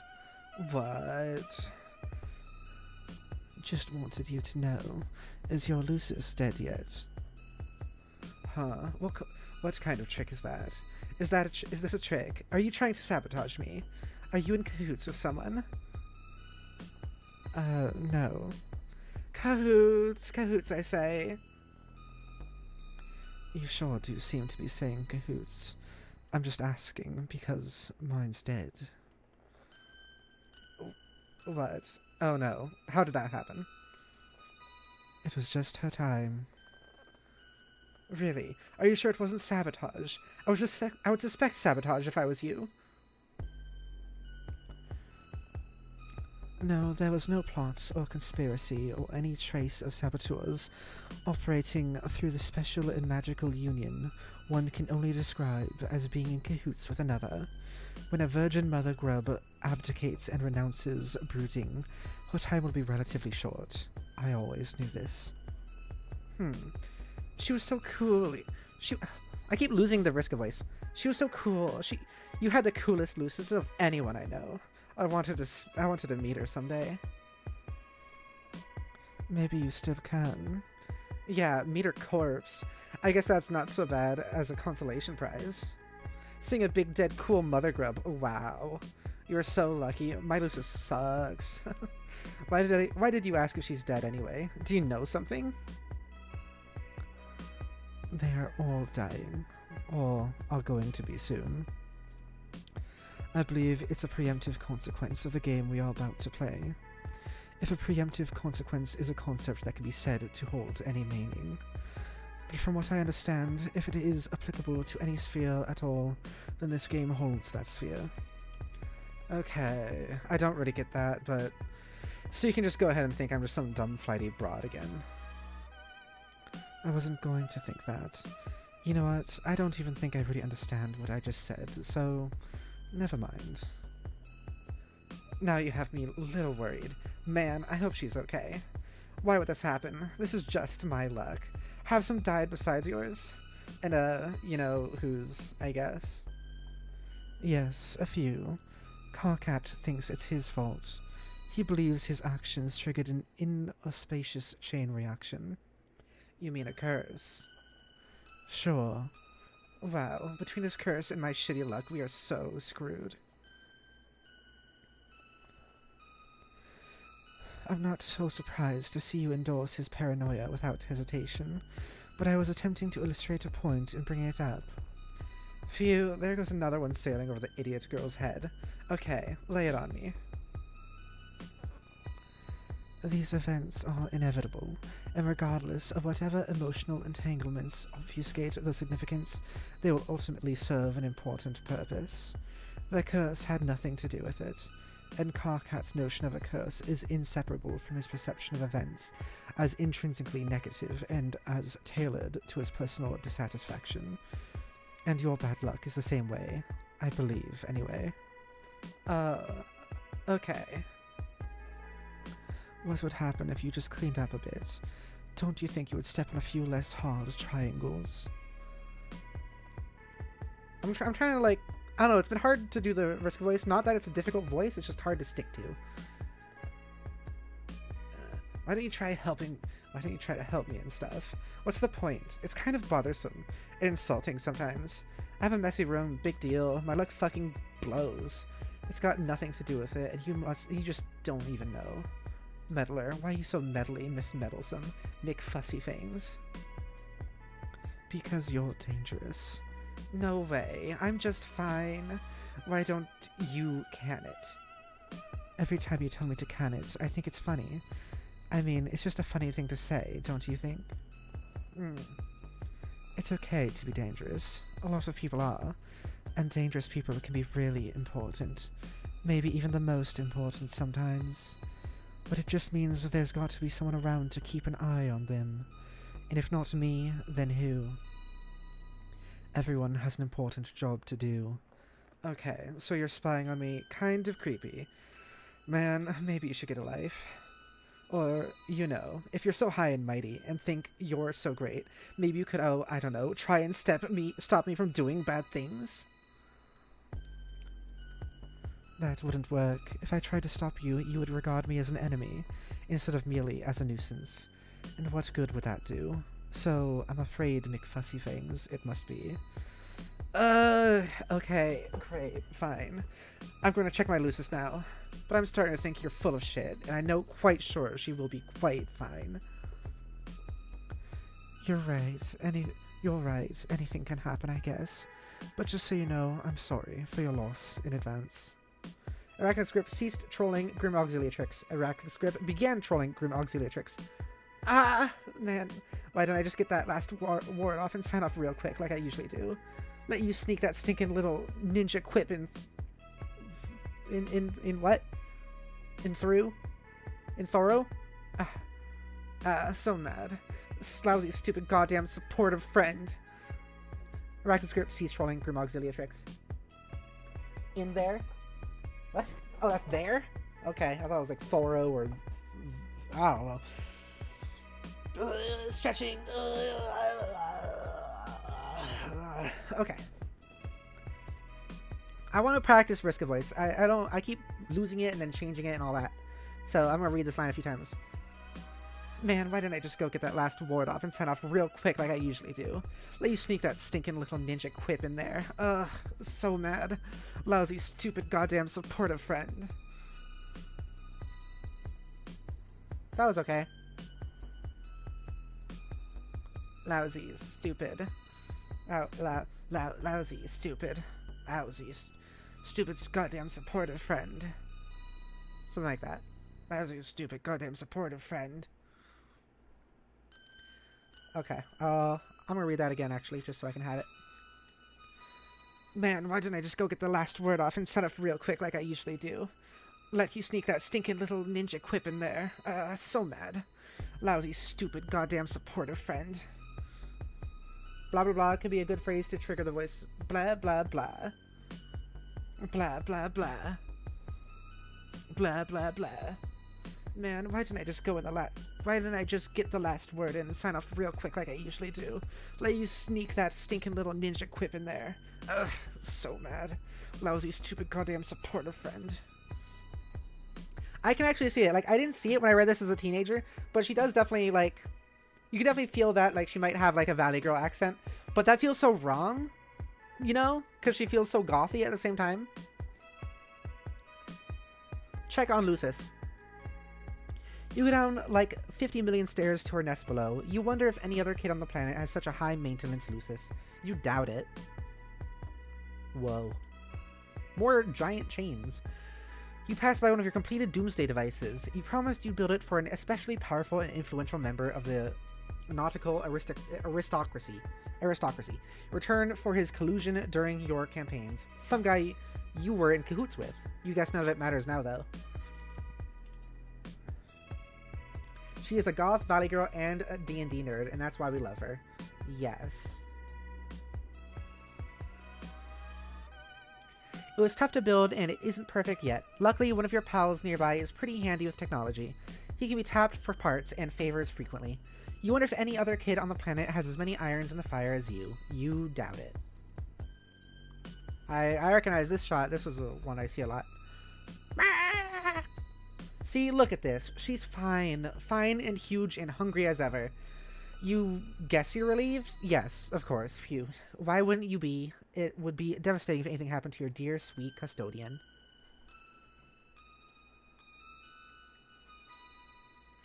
It's huge. Pretty awesome. Oh no. You guess there's no delaying this guy's introduction anymore, as long as we're in the neighborhood. Okay. Stoey says, my headcanon voice for her is Miu Iruma from Danganronpa Volume 3, which you will just have to play that game to find out if I'm right in headcanoning that. You know, funny thing is, that is one of the games I plan to do soon, actually, with Bottoms. Since we finished 1 and 2 a couple years ago, and now Bottoms is, like, good to start streaming again, we might be doing that soon. So he says, yay! Like, 3 is just the next one I play, right? I know there's, like, spin-off ones, and I don't know which I should play next. I think it's just 1, 2, and then 3. In any case, I want to search up a certain song.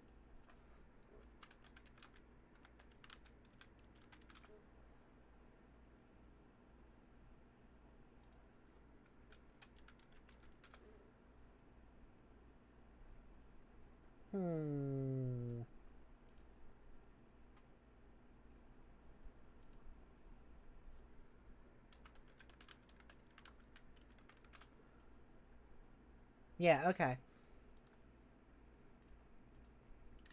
So, there's this song that I actually think is quite good that I would listen to when I was, well, what I heard when I was younger, and I still listen to it to this day because I think it's just a good song. I'll show it. I'm not gonna play the whole song because, of course, I just don't want to, like, I just don't want to. I don't think it's copyright, but just to be safe. This song only has 4,600 views, and yet I think it's, like, great, and it is, like, my headcanon voice for Vriska. I'm just going to show you a part of it. Also, the art is really cool.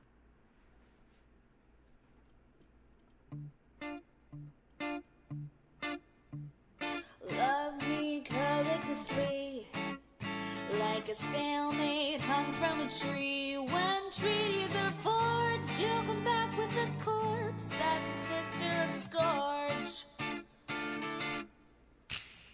Fight them judgmentally. Yeah, that's kind of what I imagine her voice to be like. Also, this art is so fucking cool looking. Yeah, that's kind of what I imagine her voice to sound like. And I don't know if that's a voice I can really replicate. So he says, Volume 3 is a good one to play next. Despair Girls is technically in between them, though. Yeah, that was the thing. I don't know if we're doing Despair Girls or Volume 3 next. Which was released first. Story says, people are very split on Despair Girls. I like it, but I completely understand why people don't. It's the most content warning-filled piece of media I know of after the Homestuck epilogues. Is this Homestuck epilogues have a lot of content warning? Uh-oh. Story says, yes. OMG, wait, I never heard this one. I've only heard the Carcat and CA one. Despair Girls was released first. Okay, so maybe we'll do that one then. Yeah, no, I love that song. It's really good. I should have put a link to it there. I can still do that.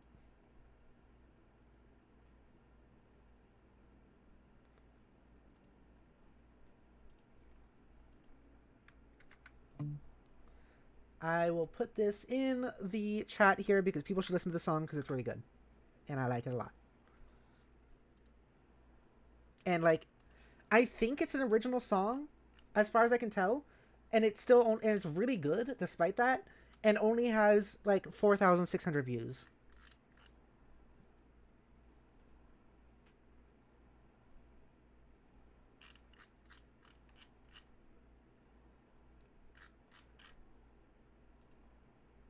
Anyways, I'm adding it to all my playlists right now. Have you even listened to the whole thing yet? I mean, it is really good, though. Okay, now I have to get a song for this fucking dude.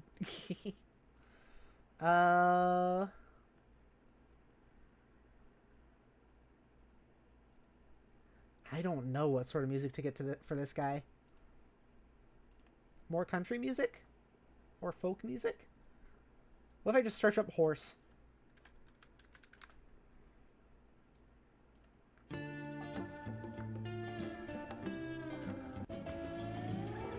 This one's perfect, honestly, actually.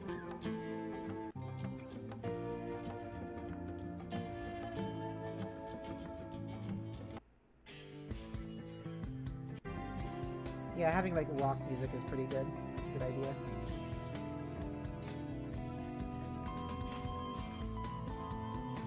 Let me...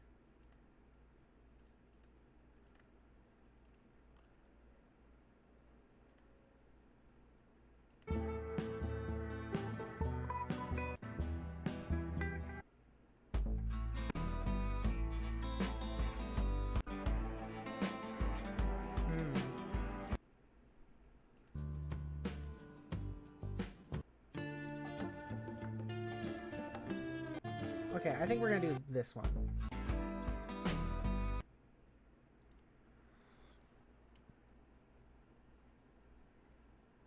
Looks so angry.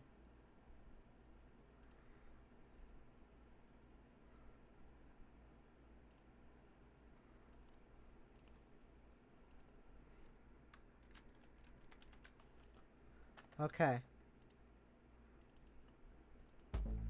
This is because of the horses.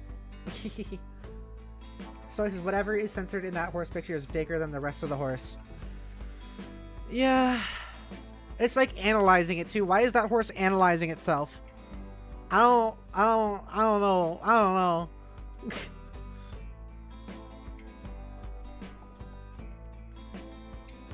Jodi, can I show you a thing? Yeah, I see it. Yeah, I see. What is this, Jodi? Homestuck. Is it Andrew Hussey's barely disguised fetish? Homestuck. It's Homestuck, okay. You guess there's no delaying this guy's introduction anymore, as long as we're in the neighborhood. Enter name. Your name is Equius Zahak. Equius Zahak. Zahak. Equius Zahak. You love being strong. You are so strong, you would surely be the class of the elite legion of ruffianilators. And while such a calling would be quite honorable, you would prefer to join the ranks of the Arch Eradicators, perhaps the most noble echelon the Imperial forces have to offer. Unfortunately, you suck at archery. Oh, okay. It's Archer Eradicator. Arch Eradicator. Okay.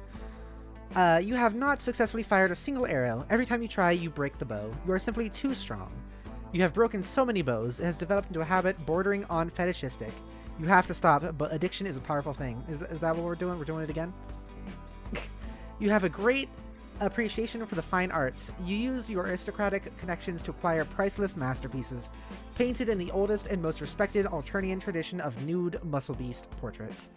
These striking depictions of the exquisite fauna native to Alternia remind you of the purest physical ideal that can be sought by anyone who professes love of strength. When those of lesser bloodlines turn up their uncultured noses at such stunning material, it makes you furious.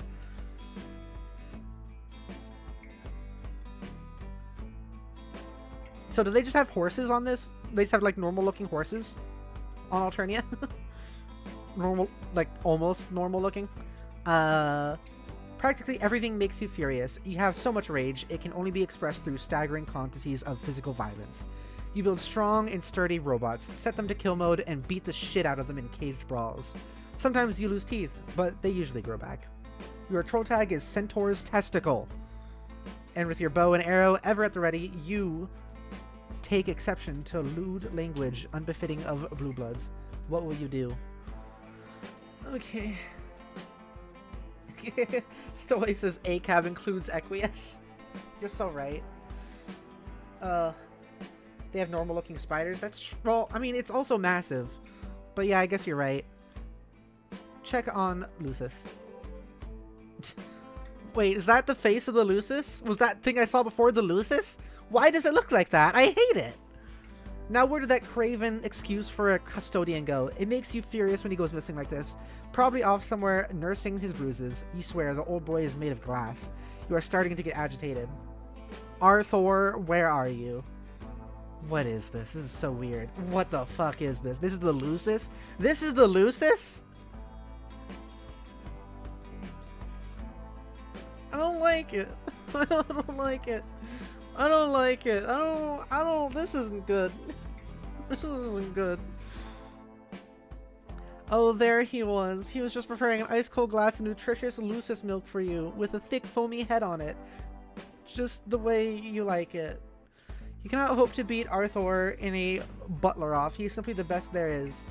Okay, thank you, Arthur. You accept the frosty beverage and give the good fellow a grateful pat as gently as possible. Pat, pat. Seriously, he's like a soft summer peach. Maybe you should stop touching him then. He looks unhappy. Drink Lucis milk. Oh. So this milk is from his own udders? Lucis milk is the secret to being strong. Actually, it isn't. You like to think that, though. The truth is, you're really strong because you're kind of a freak. You're chosen by one of the strongest Lucis species on the planet. It was the only sort of custodian that could handle raising you. Whoops, there goes the glass, as usual. So you're saying you're just really, really strong, and this guy, you're calling this guy like paper, but also apparently he's also really strong? And that's why he can handle you? What happens when you, like, pat a regular person? You got that cum on you. And as usual, it sends you into a rage. The spilled milk quickly evaporates. Got to do something to calm yourself down. Let off some steam. Hiss. Equius, equip bow. You mean equip. Equip a bow. You mean equip. Okay. A little archery practice ought to cool you off, but of course, the piece of shit snaps like a twig the moment you pick it up. Actually, the feel of the brittle wood giving way under the astonishing might of your mangret is starting to calm you down already. You equip it to your 1/2 bowkind specialist, which is pretty much useless. Just vacuuming over here. It's interesting. Why don't you get like a more, like, there's bows that have a lot more weight to them. But maybe you're too much for those? That's the Lucis. Arthur has udders. Yeah, I noticed. Arthur's. You also keep a plain old bowkind specialist in the event that you are able to fire an arrow someday, because a boy can dream, right? But more for practical purposes, you keep a fistkind card on hand. You store them all in your Strife portfolio. Remember the Strife portfolio? It still exists. It didn't stop existing or anything. Okay. Equius answer. We proceed to have a conversation we read not that long ago. It went mostly like this. Yes. No. Yes. No. Yes. No. Yes. No. Yes. No. Yes. No. Yes. No. When all is said and done, you are quite sure you convinced your good friend to stay on the right team. Not that team full of degenerates with swill coursing through their veins. You're starting to get worked up again. Equius, you're kind of fucked. Fucked in bad ways. Routine helps calm you down. Maybe you will talk to another friend. You talk to him every day for some reason, though it's not exactly right to call him a friend, since you despise him. Your relationship with the fellow is quite difficult to describe. It should be noted that in troll language, the word for friend is exactly the same as the word for enemy. Yeah. I wonder, a lot of people talk about characters in Homestuck that they relate to, and characters that are their favorite, often because they relate to them. I don't ever see anyone talk about this guy. Does no one at all relate to this character? I wonder. Equius, talk to friend enemy. Centaur's testicle being trolling terminally capricious. Have I ever told you what a reprehensible disgrace you are? Fuck yeah. Only every motherfucking day, bro. I'm not in a very good mood. There are a few things I'd like to get off my chest. Motherfucking spill it. Don't be all keeping that shit bottled up. Like a fucking all shaked up bottle of Fago. Fuck, dog. I'm thirsty. I'm down to my last bottle, and I don't fucking know if I can get any more in this motherfucking magic land, so I don't know. What you appear to know is exactly how to maximize my livid contempt for you. With your revolting language and your sense of decorum, at such breathtaking odds with the richness and perfection of your blood, I just hate you so much. That's cool. I can't be making not everybody happy all the time. If we ever met, I could bake you a fucking pie, and we could chill, and maybe be better bros that way. And the degrees to which you pollute your precious blood with your bottled fizzy sugar and soporific toxins, maddening. You will stop. Whoa, I will? How do you know that? No, you don't understand. It's not a prediction. It's an order. I command you to stop. Oh, alright, brother. You motherfucking got in. What? Are you serious? Yeah. I mean, you gotta show some faith in your friends, because they're all the ones who's been looking out for you. So fuck, if you say I'm not doing the shit right, then the motherfuck do I know? No, this is unacceptable. Let's start over. I apologize. I was completely out of line, and I'm sorry. I have no right to talk to you like that, or tell you what you can't do. Oh, no worries. It's not my place. Your habits notwithstanding, I am lesser than you, an inferior. Okay. Don't you understand that you're better than me? Can you please act like it? It's not a command, it's just a polite request, I guess.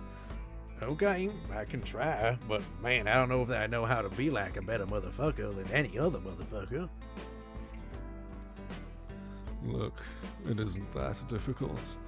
Try to be cognizant of your desires and needs. Attempt to regard those around you as simple vehicles meant to bring about your gratification. Wow, what? What are you doing? Right now, it sounds as if you've begun playing with the red team. Is this true? Yeah, fuck yeah.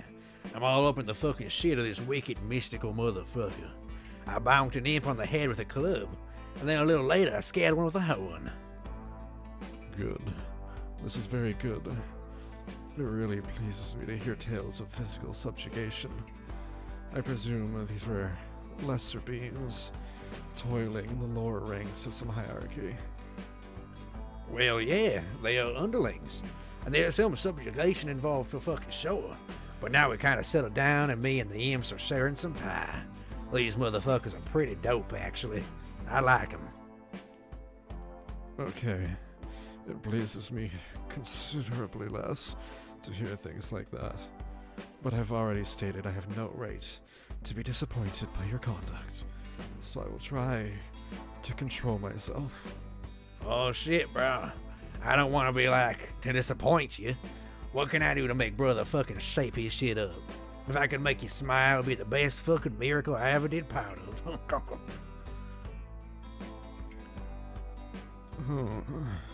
Would it be too much to ask for you to maybe boss me around a little? This is horny, right?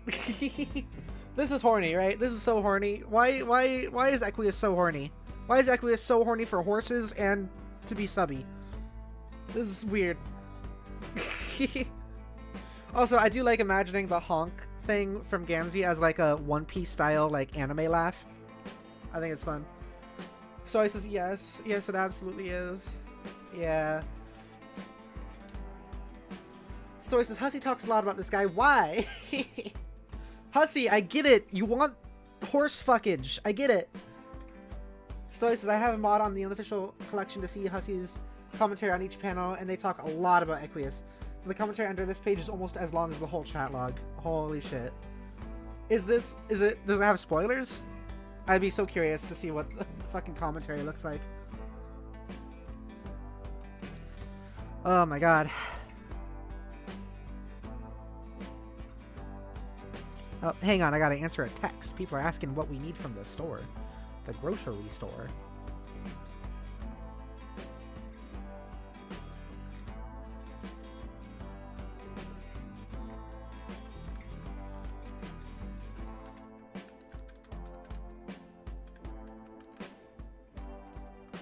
Just a seckie. Jodi is also typing.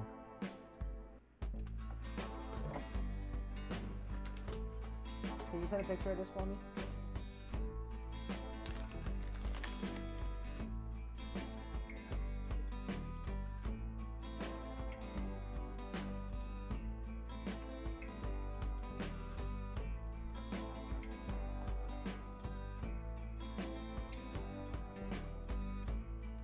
Just a minute, Snacks. Thank you for your patience.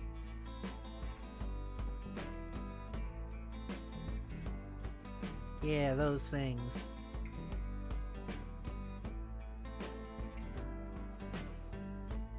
Okay, I'm gonna go back.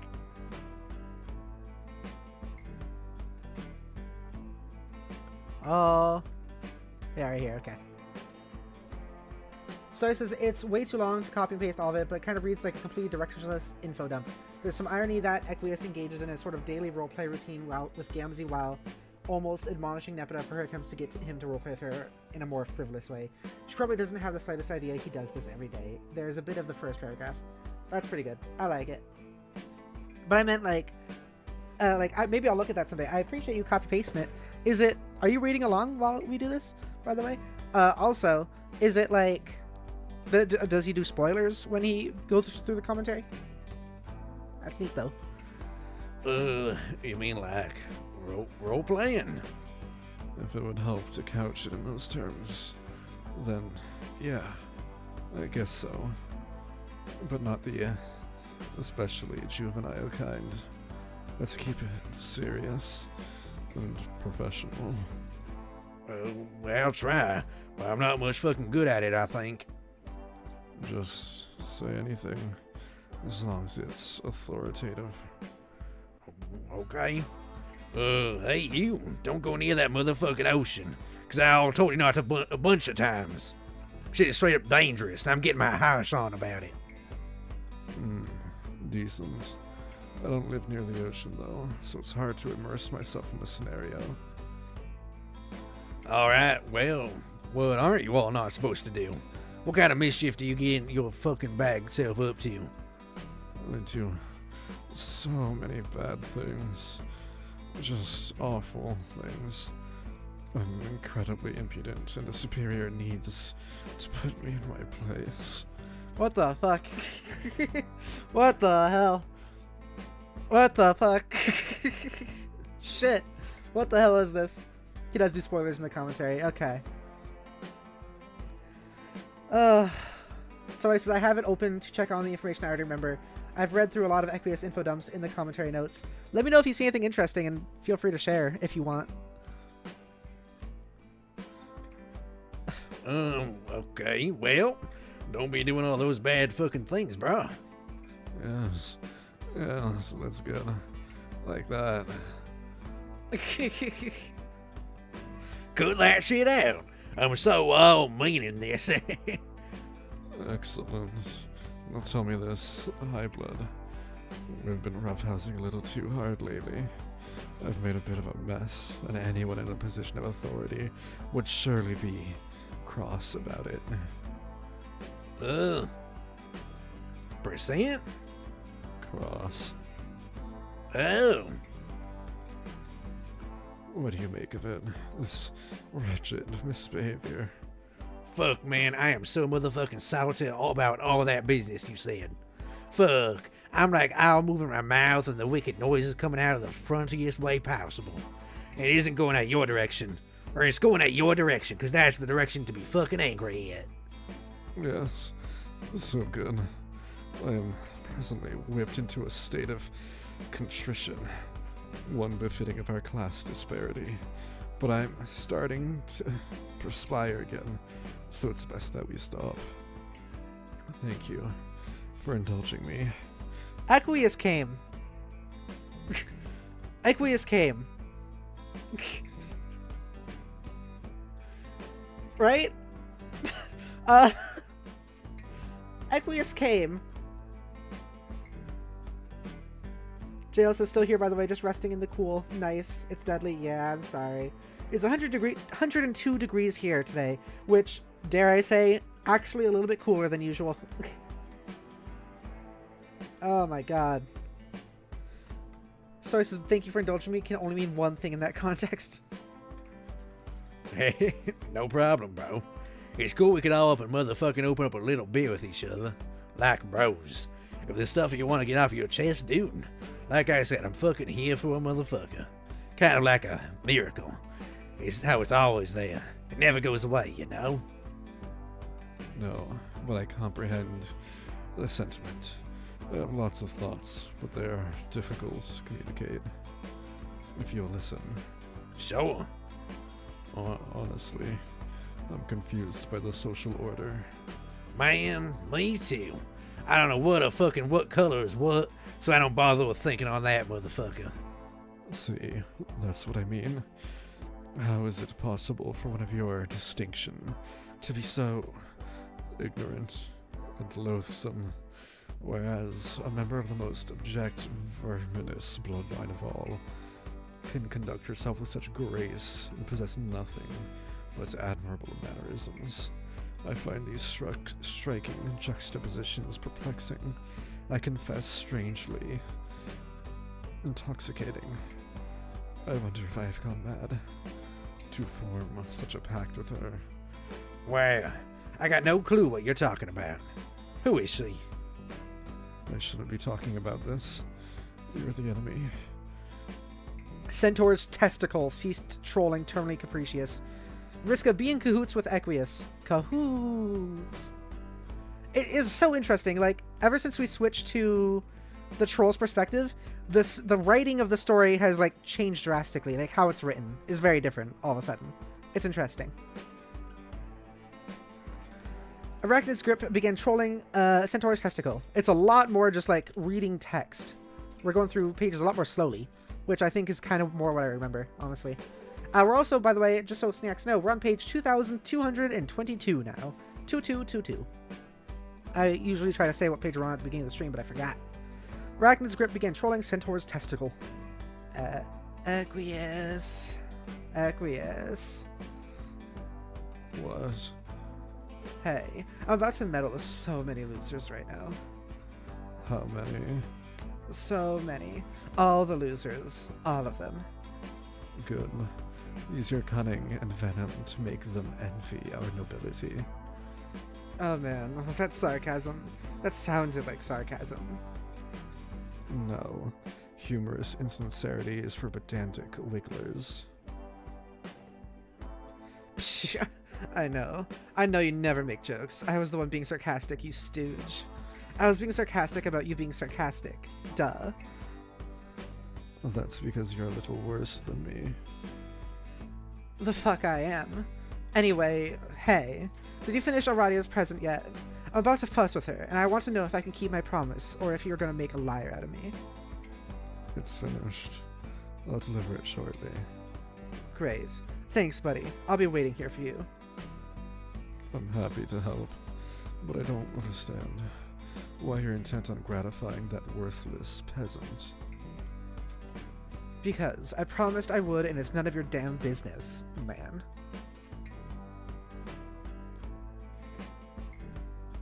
Sorry, just a second. Quit your prying. Always fidgeting and poking and prying.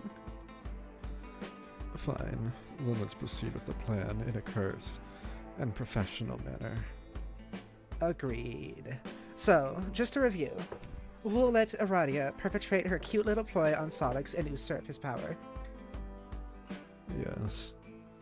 Isn't it funny when these chums try to get all tactical and underhanded? It's really adorable. I guess it is pretty quaint.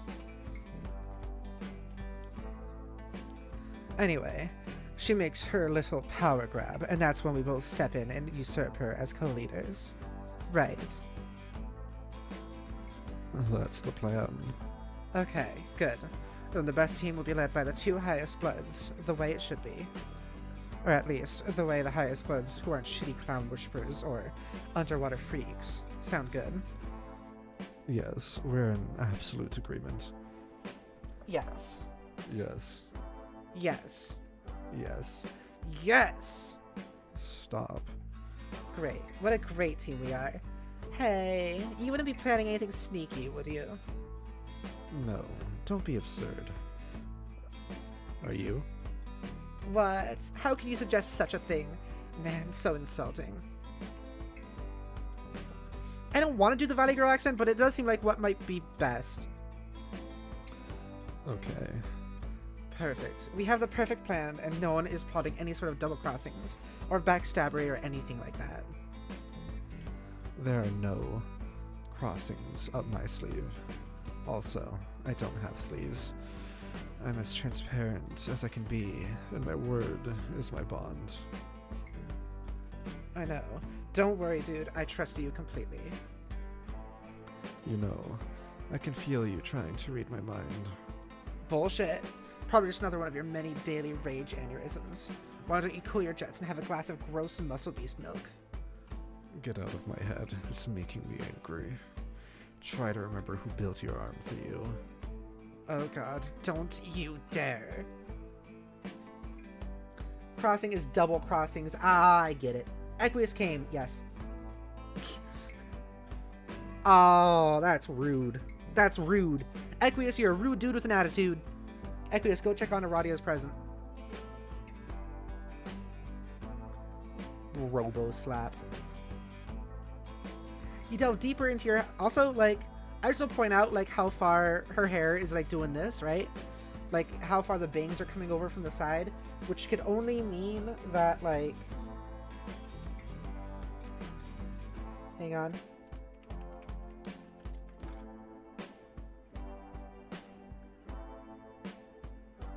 Hang on.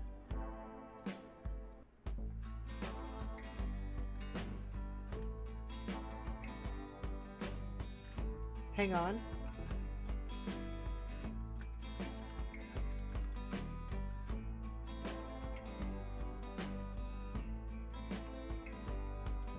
Which can only mean that Vriska has this type of hair. I'm pretty sure she must. Pretty sure she must. So it's like that one on the plushie too.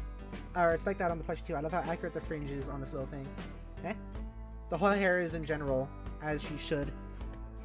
Yeah. Yeah. Yeah, it's definitely this. Go check on Aradio's present. You delve deeper into your hive where you store many of your robotic projects. The lair doubles as the caged arena where you battle them. See, I think the thing that I'm noticing is like these parts are becoming longer, right? And also there's been a lot more dialogue conversations. Like a lot of them. Or like the pester conversations or whatever. Conversations between characters. And those are also a lot longer now. Under the tarp is the completed gift. Hang on, wait. You delve deeper into your hive where you store many of your robotic projects. The lair doubles as the caged arena where you battle them. Oh. Under the tarp is the completed gift. You of course have no intention of delivering this to your neighbor as promised. You naturally will double-cross your accomplice, just as you assume she has plans to double-cross you. You assume she is assuming the same of you, business as usual for the Blue Bloods. You will deliver it to Aradia yourself to gain her favor, and then double-cross her and take your rightful position as team leader. How ironic that someone of your blood purity must work to win the favor of the lowest sort of peasant. Humiliating, strangely titillating, even, but in the end, class order will be restored. What the fuck, Equius? What the fuck, Equius? Bourgeois bitch? Racist bitch? Jalen says, I forgot how weird he is. I remembered him being weird. That was like the only thing I remembered from him. I just remembered him making me uncomfortable. And I think that's pretty fitting. You reveal her sparkling new chassis. You have paid a great deal of attention to quality and detail in this model. She is perfect. You don't know what to make of the feelings she stirs. For one like you to entertain thoughts of attraction for such genetic filth would be utter depravity. Exquisite, delectable depravity. You're making me uncomfortable, Equius. Yep. Alright, dude. Andrew Hussey, why do you like this character so much? Why, Aradia, it appears the red glass of your eye has caught the pink and green glint of the moons in their perigees. The sweet poetry almost makes a man forget how the grime that once filled your veins made his stomach turn. It is a good omen for illicit lovers. Could you imagine the scandal if anyone found out? No one must ever know. But worry not, your heart will pump no more of that despicable red sludge. You have been given a new heart. You can be taught the ways of the class you were always meant for. No one is beyond redemption. Be grateful, dear Aradia. For the first time in your meaningless life, you have met a man with true compassion.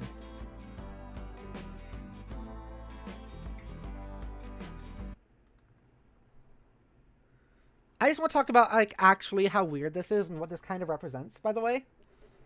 This represents, like, this is basically a rich, white, bourgeois guy who is extremely racist, who would be extremely racist to people of color, but has an attraction to, like, a woman of color, and decided to make a doll of her that isn't it doesn't have, like, is also white. That's what this is. That's really weird. Andrew Hussey, why do you like this character so much? Why did you make this character? And why do you like this character so much?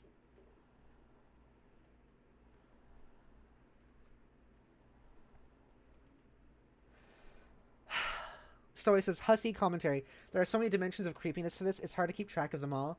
One detail worth cocking an eyebrow over is the class upgrade this represents for Aradia. Yeah, exactly. Why did you do this? Do you like... You don't like him, like, because you relate to him, I hope, Andrew Hussey. It's just because you... I don't know. I don't think someone would write it like this, not intending for you to think it's weird and bad. Yeah, but, like, also, what are we supposed to take away other than weird and bad? I mean, we'll find out later in the story if, like, he learns or something happens. But so far, it's just really uncomfortable. You heard all of it, Jodi? Yeah, some of it. And you heard my comparison? I'm not sure.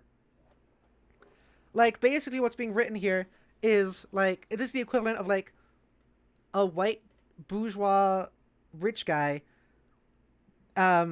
who's extremely racist to any and all people of color, to varying degrees, making a doll of a woman of color that he likes, but making the doll white. Yeah. That's what this is. It's so weird. So he says, this is Hussey's commentary from much later on. Still, I would posit that even if you're an Equius fan, you're still not as big of a fan of him as I am, which is a fact I'm prepared to defend with my fists if I need. Oh, if need don't be. worry, Hussey. I'm sure that I'm really not a fan of him. I don't know why you are. Why would you be? You've written him to be racist and bougie. His only redeeming factor is that he's a furry. I don't get it. I don't get it. I don't get it, Hussey. Has Hussey talked about why they like Equius so much? I had to pause the music to talk about that. Oh god, be grateful, dear Aradia. For the first time in your meaningless life, you have met a man with true compassion.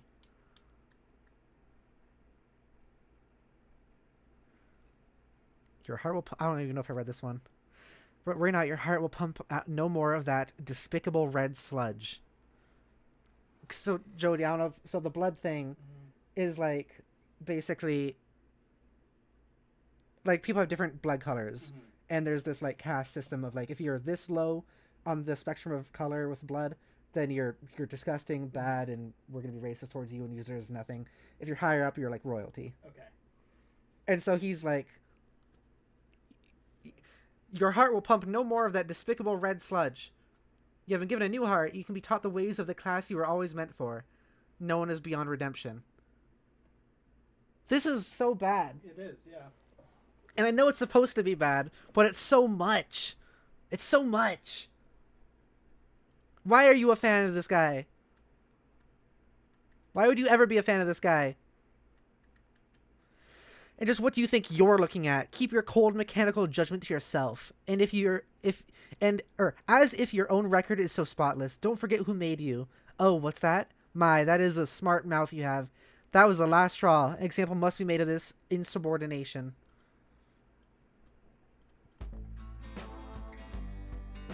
Example. I really hope Hussey doesn't relate to this character. Oh shit, Robo-splode. Wait. They live right next to each other? Oh. Oh. I didn't realize that. So like Vriska lives here and Equius lives here. Because there's the Doomsday device. Okay, interesting. Pop. Uh-oh. The Catanative Doomsday Dice Cascader is unfortunately activated. What? Is that what I... Yeah, I just opened this. What is this? Starting from this page is the Problem Sleuth unlockables list. Strike back at the Midnight Crew using awesome dice-based technology. What is this? You've been pushed to your limit with the larcenous Midnight Crew. You have no hope of defeating these felons unless you resort to measures of desperation. You call for PFPI's help. PFPI conjures one of his most deadly imagined weapons, the Catanative Doomsday Dice Cascader, featuring loathsome pop-o-matic bubble technology. It is Problem Sleuth, but it's interesting. So is this the thing where like we had others points where we saw like Problem Sleuth show up during the story as well? Like where we clicked on a thing? PFPI conjures one of his most deadly imagined weapons. It's just like, it was a while ago that... I think it's happened before where there was a link that would lead like this, that would lead to Problem Sleuth. But I think it happened so long ago that I kind of forgot it was a thing. PFPI conjures one of his most deadly... Yeah, I read that. You press the prime bubble to allocate the empty Catanator crucibles with bubbles. You rolled a 6, the most favorable result. The crucibles are allocated with 6 Cascader bubbles, each containing a d6. You press the first Cascader, the result is a 2. Not very good, but it's just the beginning. The other 5 Cascader dice are multiplied by this number to become 12-sided dice. D96. Okay. The second Cascader is pressed for a resulting multiplier of 8. The remaining 4 dice now have 12 times 8 equals 96 sides each. Oh my god, that's a golf ball. D3360. That probably is just an image of a golf ball also, though. The third Cascader is pressed for a resulting multiplier of 35. The remaining dice now have 96 times 35, 3000 equals 3,360 sides each. A fourth Cascader is pressed for a resulting multiplier of 2,922. The remaining 2 dice now have 3,360 times 2,922 equals 9,817,920 sides each. The fifth Cascader is pressed for a resulting multiplier of 5,101,894. The remaining die now has 9,817,920 times 5,101,894 equals 50,090,870,753,280 sides. You roll the last die by pressing the final Doomsday Cascader. This will trigger the weapon on the terrible device and potentially deal up to 50 trillion hit points and damage. The Doomsday Cascader rolls a 1.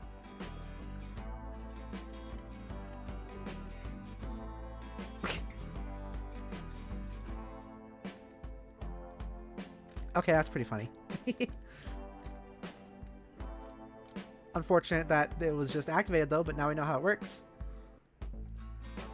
I can get rid of a lot of these. Oh. Oh. The lousy thing breaks. Okay, you seriously cannot believe how unbelievably shitty this Doomsday device is. So first it rolls a 1, and now it is also just breaks. Okay. Uh-oh. Uh-oh.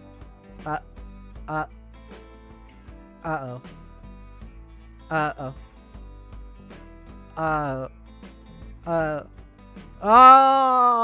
Spider, no. Arthur. Yeah, you can see him right there. Shit. Moments earlier. Vriska medals Terezi. Okay, so we can go to not equus music. Yay! Yay! Not equus music. Yay! Arachnid's grip began trolling Gallows Calibrator. This song is called Spider Legs, by the way, which is why I thought it would be fitting. It looks like tonight we will have to break our truce, or at least suspend it. Hope you don't mind. How do you figure that? Because tonight we will play a game together. For the first time in, I don't even know, forever. The truce wasn't about not playing games together, dummy. It was about not stabbing each other in the back anymore, and stopping the endless cycle of revenge. And above all, not using your powers to hurt people who don't deserve it. Man, you like to give me such a hard time about all that. I can't catch a break. Can't you see I'm trying to put all that behind me and make amends with everybody? No, of course you can't see that. What am I saying? It's hard to believe you with all the lying you've done. Your blueberry bubblegum words still smell pretty good, but your deceit stinks. I'll prove it to you. Still with the... I'm not satisfied with the voice I gave Vriska. It just sounds too normal. Rest in peace, Vor Spider. Oh, and the Milk Muscle Horse. Yeah, I guess that thing too. Oh. Okay. I'll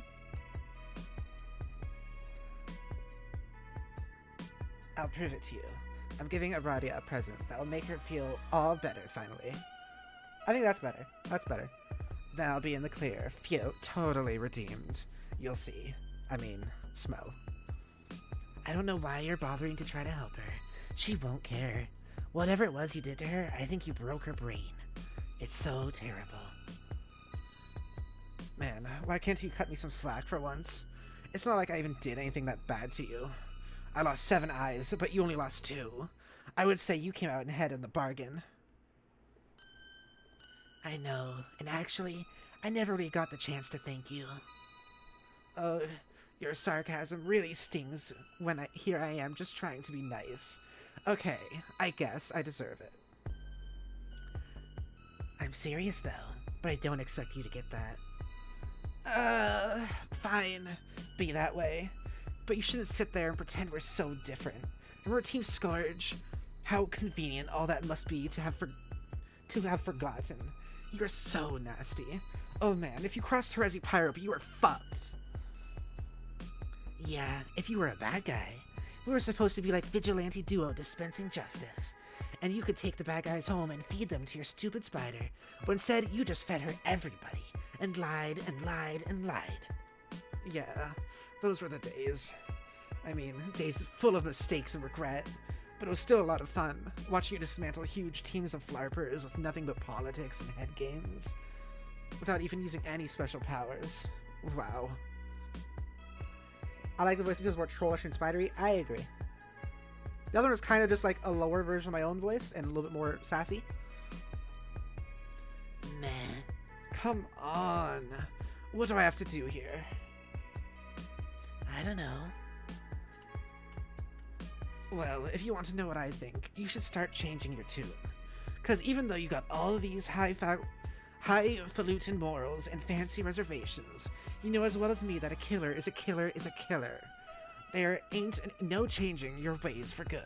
And one day, you're going to flail that silly little cane of yours and not find nothing to bump into, and fall face first into the shit again. And you're going to do something terrible to somebody, and wish you could take it back, but you can't. And then you'll work hard to win back their trust. And you'll try and try and try, and you'll see how hard it is. You will see. I doubt it. You'll see. I'm whispering that, and it's echoing and ominous. You'll see. You'll see. Oh, will you can it, Circuit? Arachnid's grip ceased trolling Gallows Calibrator.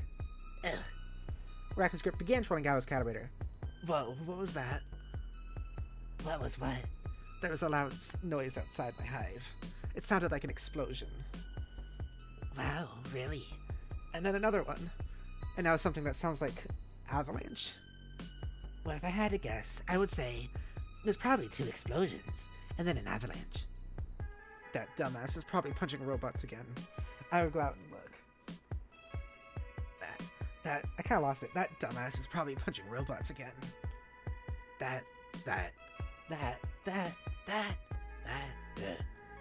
dumbass. That dumbass is probably punching robots again. I will go outside and look. Okay, try not to get burned or crushed to death or anything. That would be awful. You got it. Arachnid's grip ceased trolling Gallows Calibrator. Much earlier than that. Whoa, whoa, whoa, that's weird. I'm gonna reread some of this again just so I can get into the thing. Man, you like to give me such a hard time about all that. I can't catch a break. Can you see I'm trying to put all that behind me and make amends with everybody? That's better. Okay. Gallows Calibrator began trolling Apocalypse Arisen. How is he? Okay. He can't walk though. Probably never will.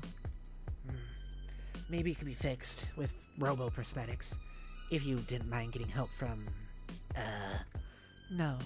Neither he or I should ever had anything to do with those hateful snobs. It was a big mistake. No offense. That's okay. I'm a little too teal for their taste anyway. I don't see why they'd lift a finger to help him. They hate us both so much. I'm so mad. I hope you're not thinking you're doing anything in retaliation. It'll end badly. You should let me handle it. She also got the dice. I'm noticing. I'm not scared of her. She can't control me. She's tried, and it doesn't work. I know, but trust me, if you piss her off, she'll find a way to get you. This is really tricky. Just let me deal with it. But it was my fault. I was distracted when I could have helped him. I was too. We were both distracted by the same thing. Yeah. Who was he anyway? Pretty sure it was Vriska's friend. What was he doing there? Watching us. Who knows? He's not really her friend, though. You should see how he talks about her behind her back. She has no idea how bad he's playing her. But then, I don't think he knows how bad she's playing him, either. See? It's complicated. You really need to stay out of it and let me deal with this. I guess so. I feel powerless sitting here, doing nothing, though. It's like she wins, even if you get her back. Don't think of it that way. I know how to stop her. Trust me. I guess our gaming days are over then. Us four, at least. Yep. I'm pretty much done with her. Terezi's a lot less teasing. Like before, Terezi was like purely just teasing. That's been a lot less so the case so far since we switched to this perspective. Indiana Jones! Oh my god! I like how Indiana Jones here has been made completely gray, even though there would still be like lighting to make him not look gray there. It's probably best you listen to the advice of your friend, and yet the voices are as lucid as ever. They urge you to make her pay. You got, like, not white eyes now. Aradia, make her pay. It's a shame it had to come to this. You don't like summoning the spirits of the dead to settle scores. Whoa. But if she had to face her victims again, maybe she'd finally learn to feel remorse. Huh. Oh! It's medicine time. Ibuprofen time.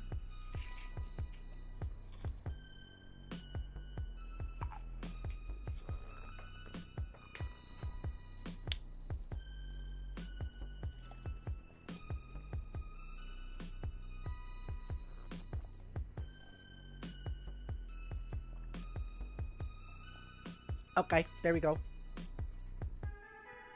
They all have a lot more plain-looking horns than the weird, like, pokey, curvy ones that other, like, main characters have. These ghosts. I guess Vriska's being a little bit tormented right now. Vriska, answer white text guy. As there's just ghosts around. You wanna know something? I also have these glasses. Like, I have a real life version of these glasses. I thought the Mebamin alarm was in the story. That's funny. Yeah, it's time. Vriska, it's time to take your estrogen. I could see it. Story says Homestuck is probably one of the most realistic depictions of a world where a bunch of teenagers have superpowers. You think so? Jail says, I love how Streamlabs has a third place. You think this is Streamlabs, the number thing? Wait, no, you say, oh, you're saying Streamlabs itself is third place? That's funny. That's funny.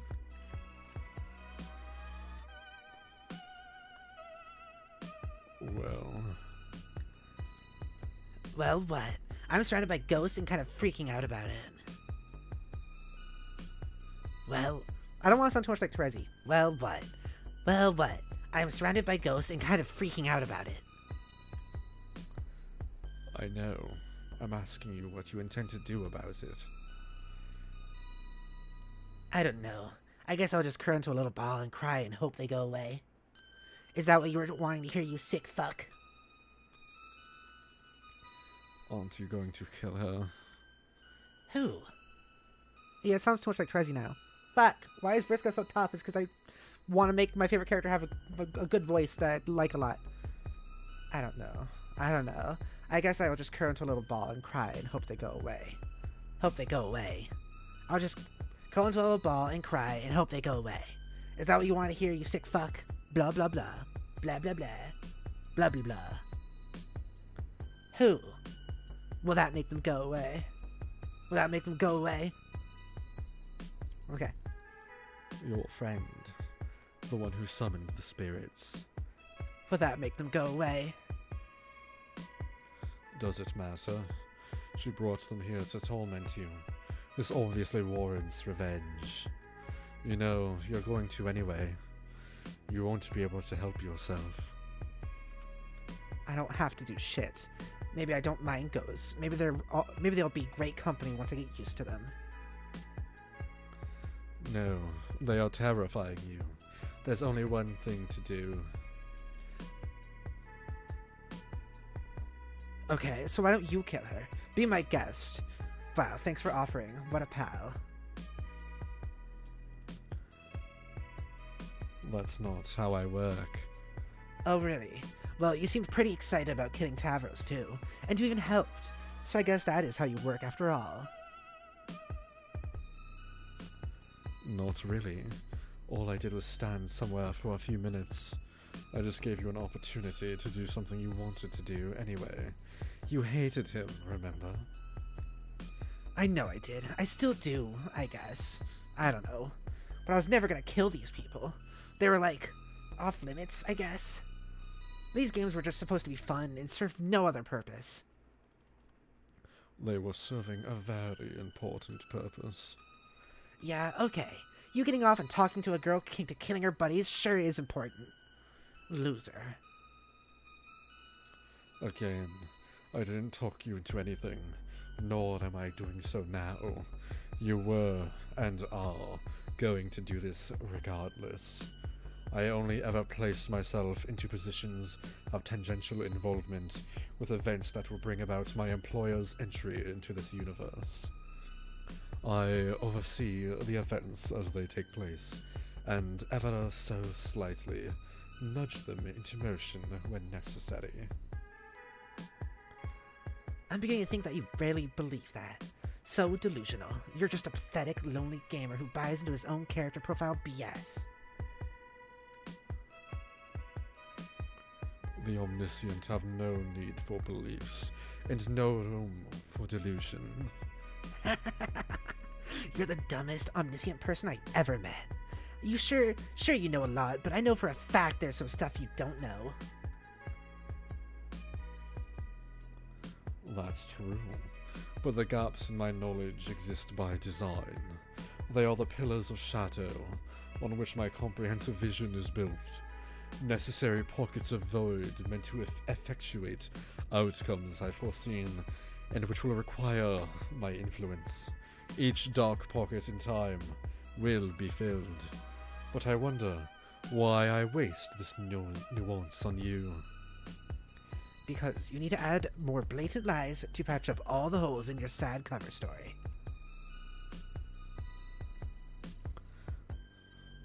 I don't lie. Deception is only necessary for those like you to achieve the objective. I play with my cards face up. Isn't it funny how during our various matches, I can tell you what my moves will be in advance, and still win? Yeah, but I'm getting closer to beating you. You'll see. Look at that. The short amount of time I was reserved for arguing with a child has expired. I will go. But maybe you're right. Maybe you are a person with free will, and you won't kill your friend. What do I know? Enjoy your haunting. So I can't wait until we learn more about classes and aspects. There's so much class spec analysis in these combos. That is, I am excited to see more of that.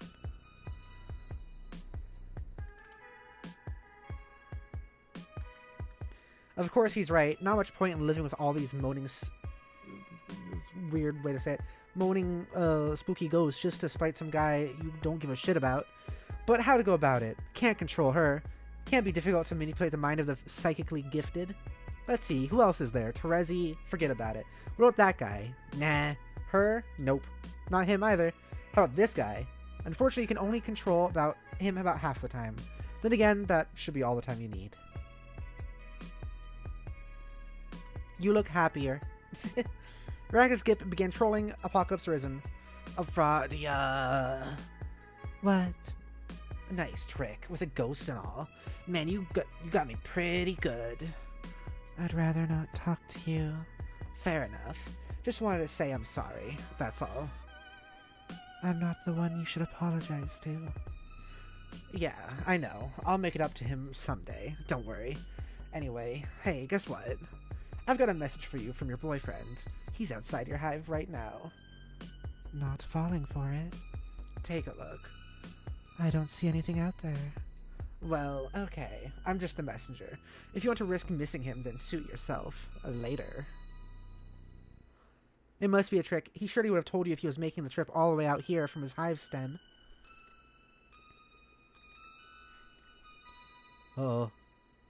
Solix? The boyfriend and girlfriend.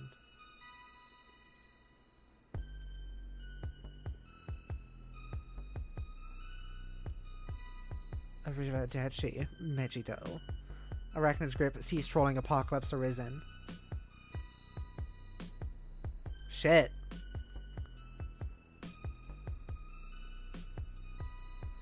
Well, shit. Be the white text guy. Oh my god. Oh, it's this fucking dude. You try to be the white text guy, but fail to be the white text guy. No one can be the white text guy except for the white text guy. The white text guy is known as Doc Scratch. He is an officer of an indestructible demon known as Lord English. His job is to pave the way for the arrival of his master, who will be summoned upon the termination of the universe. He has worked at this task for many centuries, and will continue to do so until the Great Undoing. The fucking... Oh, there's Sky over here. The fucking... Oh, and also over here. You mean the fucking, like...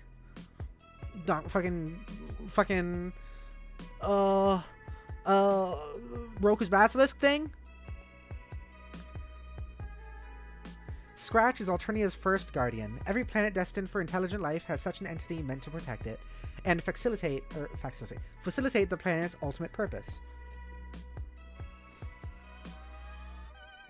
A first guardian is typically almost as old as the planet itself, and each has a unique, circuitous origin through the knots of paradox space. They can be born into a great diversity of forms, though they all share a common, especially potent genetic sequence. The code grants them near omnipotence, and when merged with a host of great intelligence, near omniscience as well. What will he do?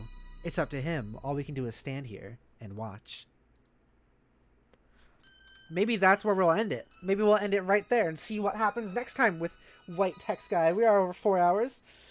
JL says, oh, this guy, he's an interesting one. I do remember this character being an interesting one. Story is definitely very wildly different than it was before we met the trolls, before Act 5. Stuff has gotten very intense, and there's been consequences and death. And even though we knew like Aradia was gonna die, that was still like a good moment there, I think. Okay, we need doc scratch music. We do. It's true. By the looks of things and the voice I'm doing, probably something very I don't know. Here, maybe we can find that before we stop the stream. Something like some sort of classical music. Classical.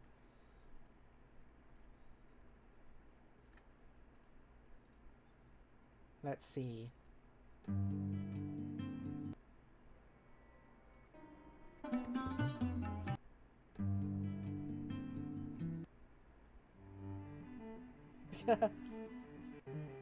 Just Bach. We could have like, yeah, Bach music.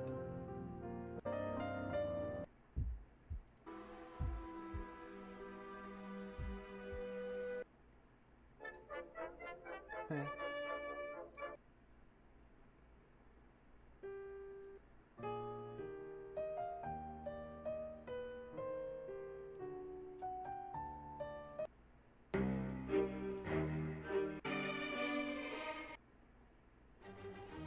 Beethoven.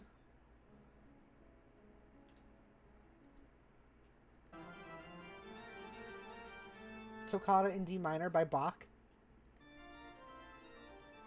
Maybe. Let's look at more.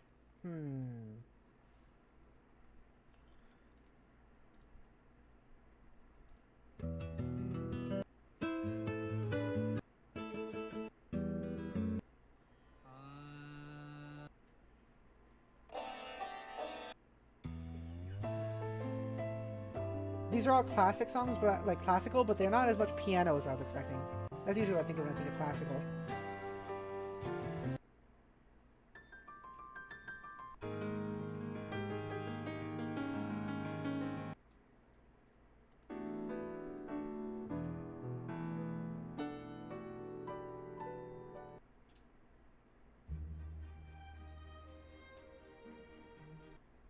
Oh, this song's 26 minutes.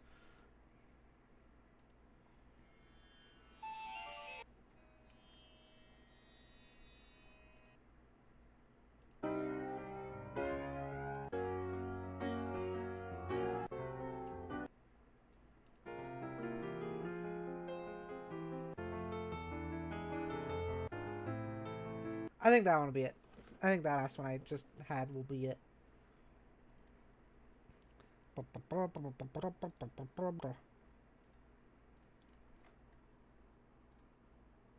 Fucking Lord English. I knew the English were bad. I knew it. Okay, anyways. It was strange that we went straight from April 13th to the entirety of the Trolls game and setup. Yes. We still have 3 more Trolls we haven't even introduced to yet. Gasp, you were correct about the English. What do you mean? What do you mean? I was correct about what? Correct about what? About the English? About the English being bad? Yeah. Yeah. English, what the hell? All you Brits out there being evil.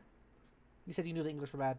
I thought you meant specifically the character in this time, though. I thought you meant you were correct about Lord English being bad in this situation. I was like, yeah, I don't know. It felt like that. It felt like it was hinted that way. My brain's all silly. I got silly brain on the brain. Anyways, I am going to end the stream here. Thank you so much for watching. You're all wonderful people. I love you so much. If you'd like to support the channel, please consider becoming a member. If you do, get special benefits like emotes, badge shoutouts, and the ability to join me in a stream. Currently, my Tier 1 grub is Shiny Warrior Wolf. My Tier 2 treats are Stellway and Pie the Queen of Orange. My Tier 3 full tummies are Non-X and Whoopie Star. I really do appreciate the support so much, all of you. And Stellway, you were in there. You were one of those people. Thank you so much for being amazing and supporting, and also for the people watching. I love you. I'm excited to do more Homestuck. Hopefully, I have more solidified Vriska voice next time. It's interesting that the story has definitely, like, the pacing has changed drastically. Like, hugely drastically. It has become less convoluted also, which is interesting. It's become less convoluted, is kind of making more sense to just like read normally, and is the pacing has like slowed down quite a bit, in both a good way and also somewhat not good, but I don't think not good in like any meaningful way, you know? It's just sometimes a little bit slow, but not really to the point of like anything that bad. So it says, good night, thank you for streaming, no problemo. Wait, isn't it like 9 hours ahead of me for you? Like right now it's like 7 p.m. for me. What time is it for you, Stowaway? What the heck? Also, if you want to support me through otherwise, you can donate through Super Chats or Streamlabs. It'll go towards me eating the world's hottest chocolate, which we are gaining up on. Otherwise, Blue Sky and Discord server in the description below. Stowaway says it's 3:16 a.m. Oh my gosh. I'm glad I'm worth that much to you. Thank you so much for watching.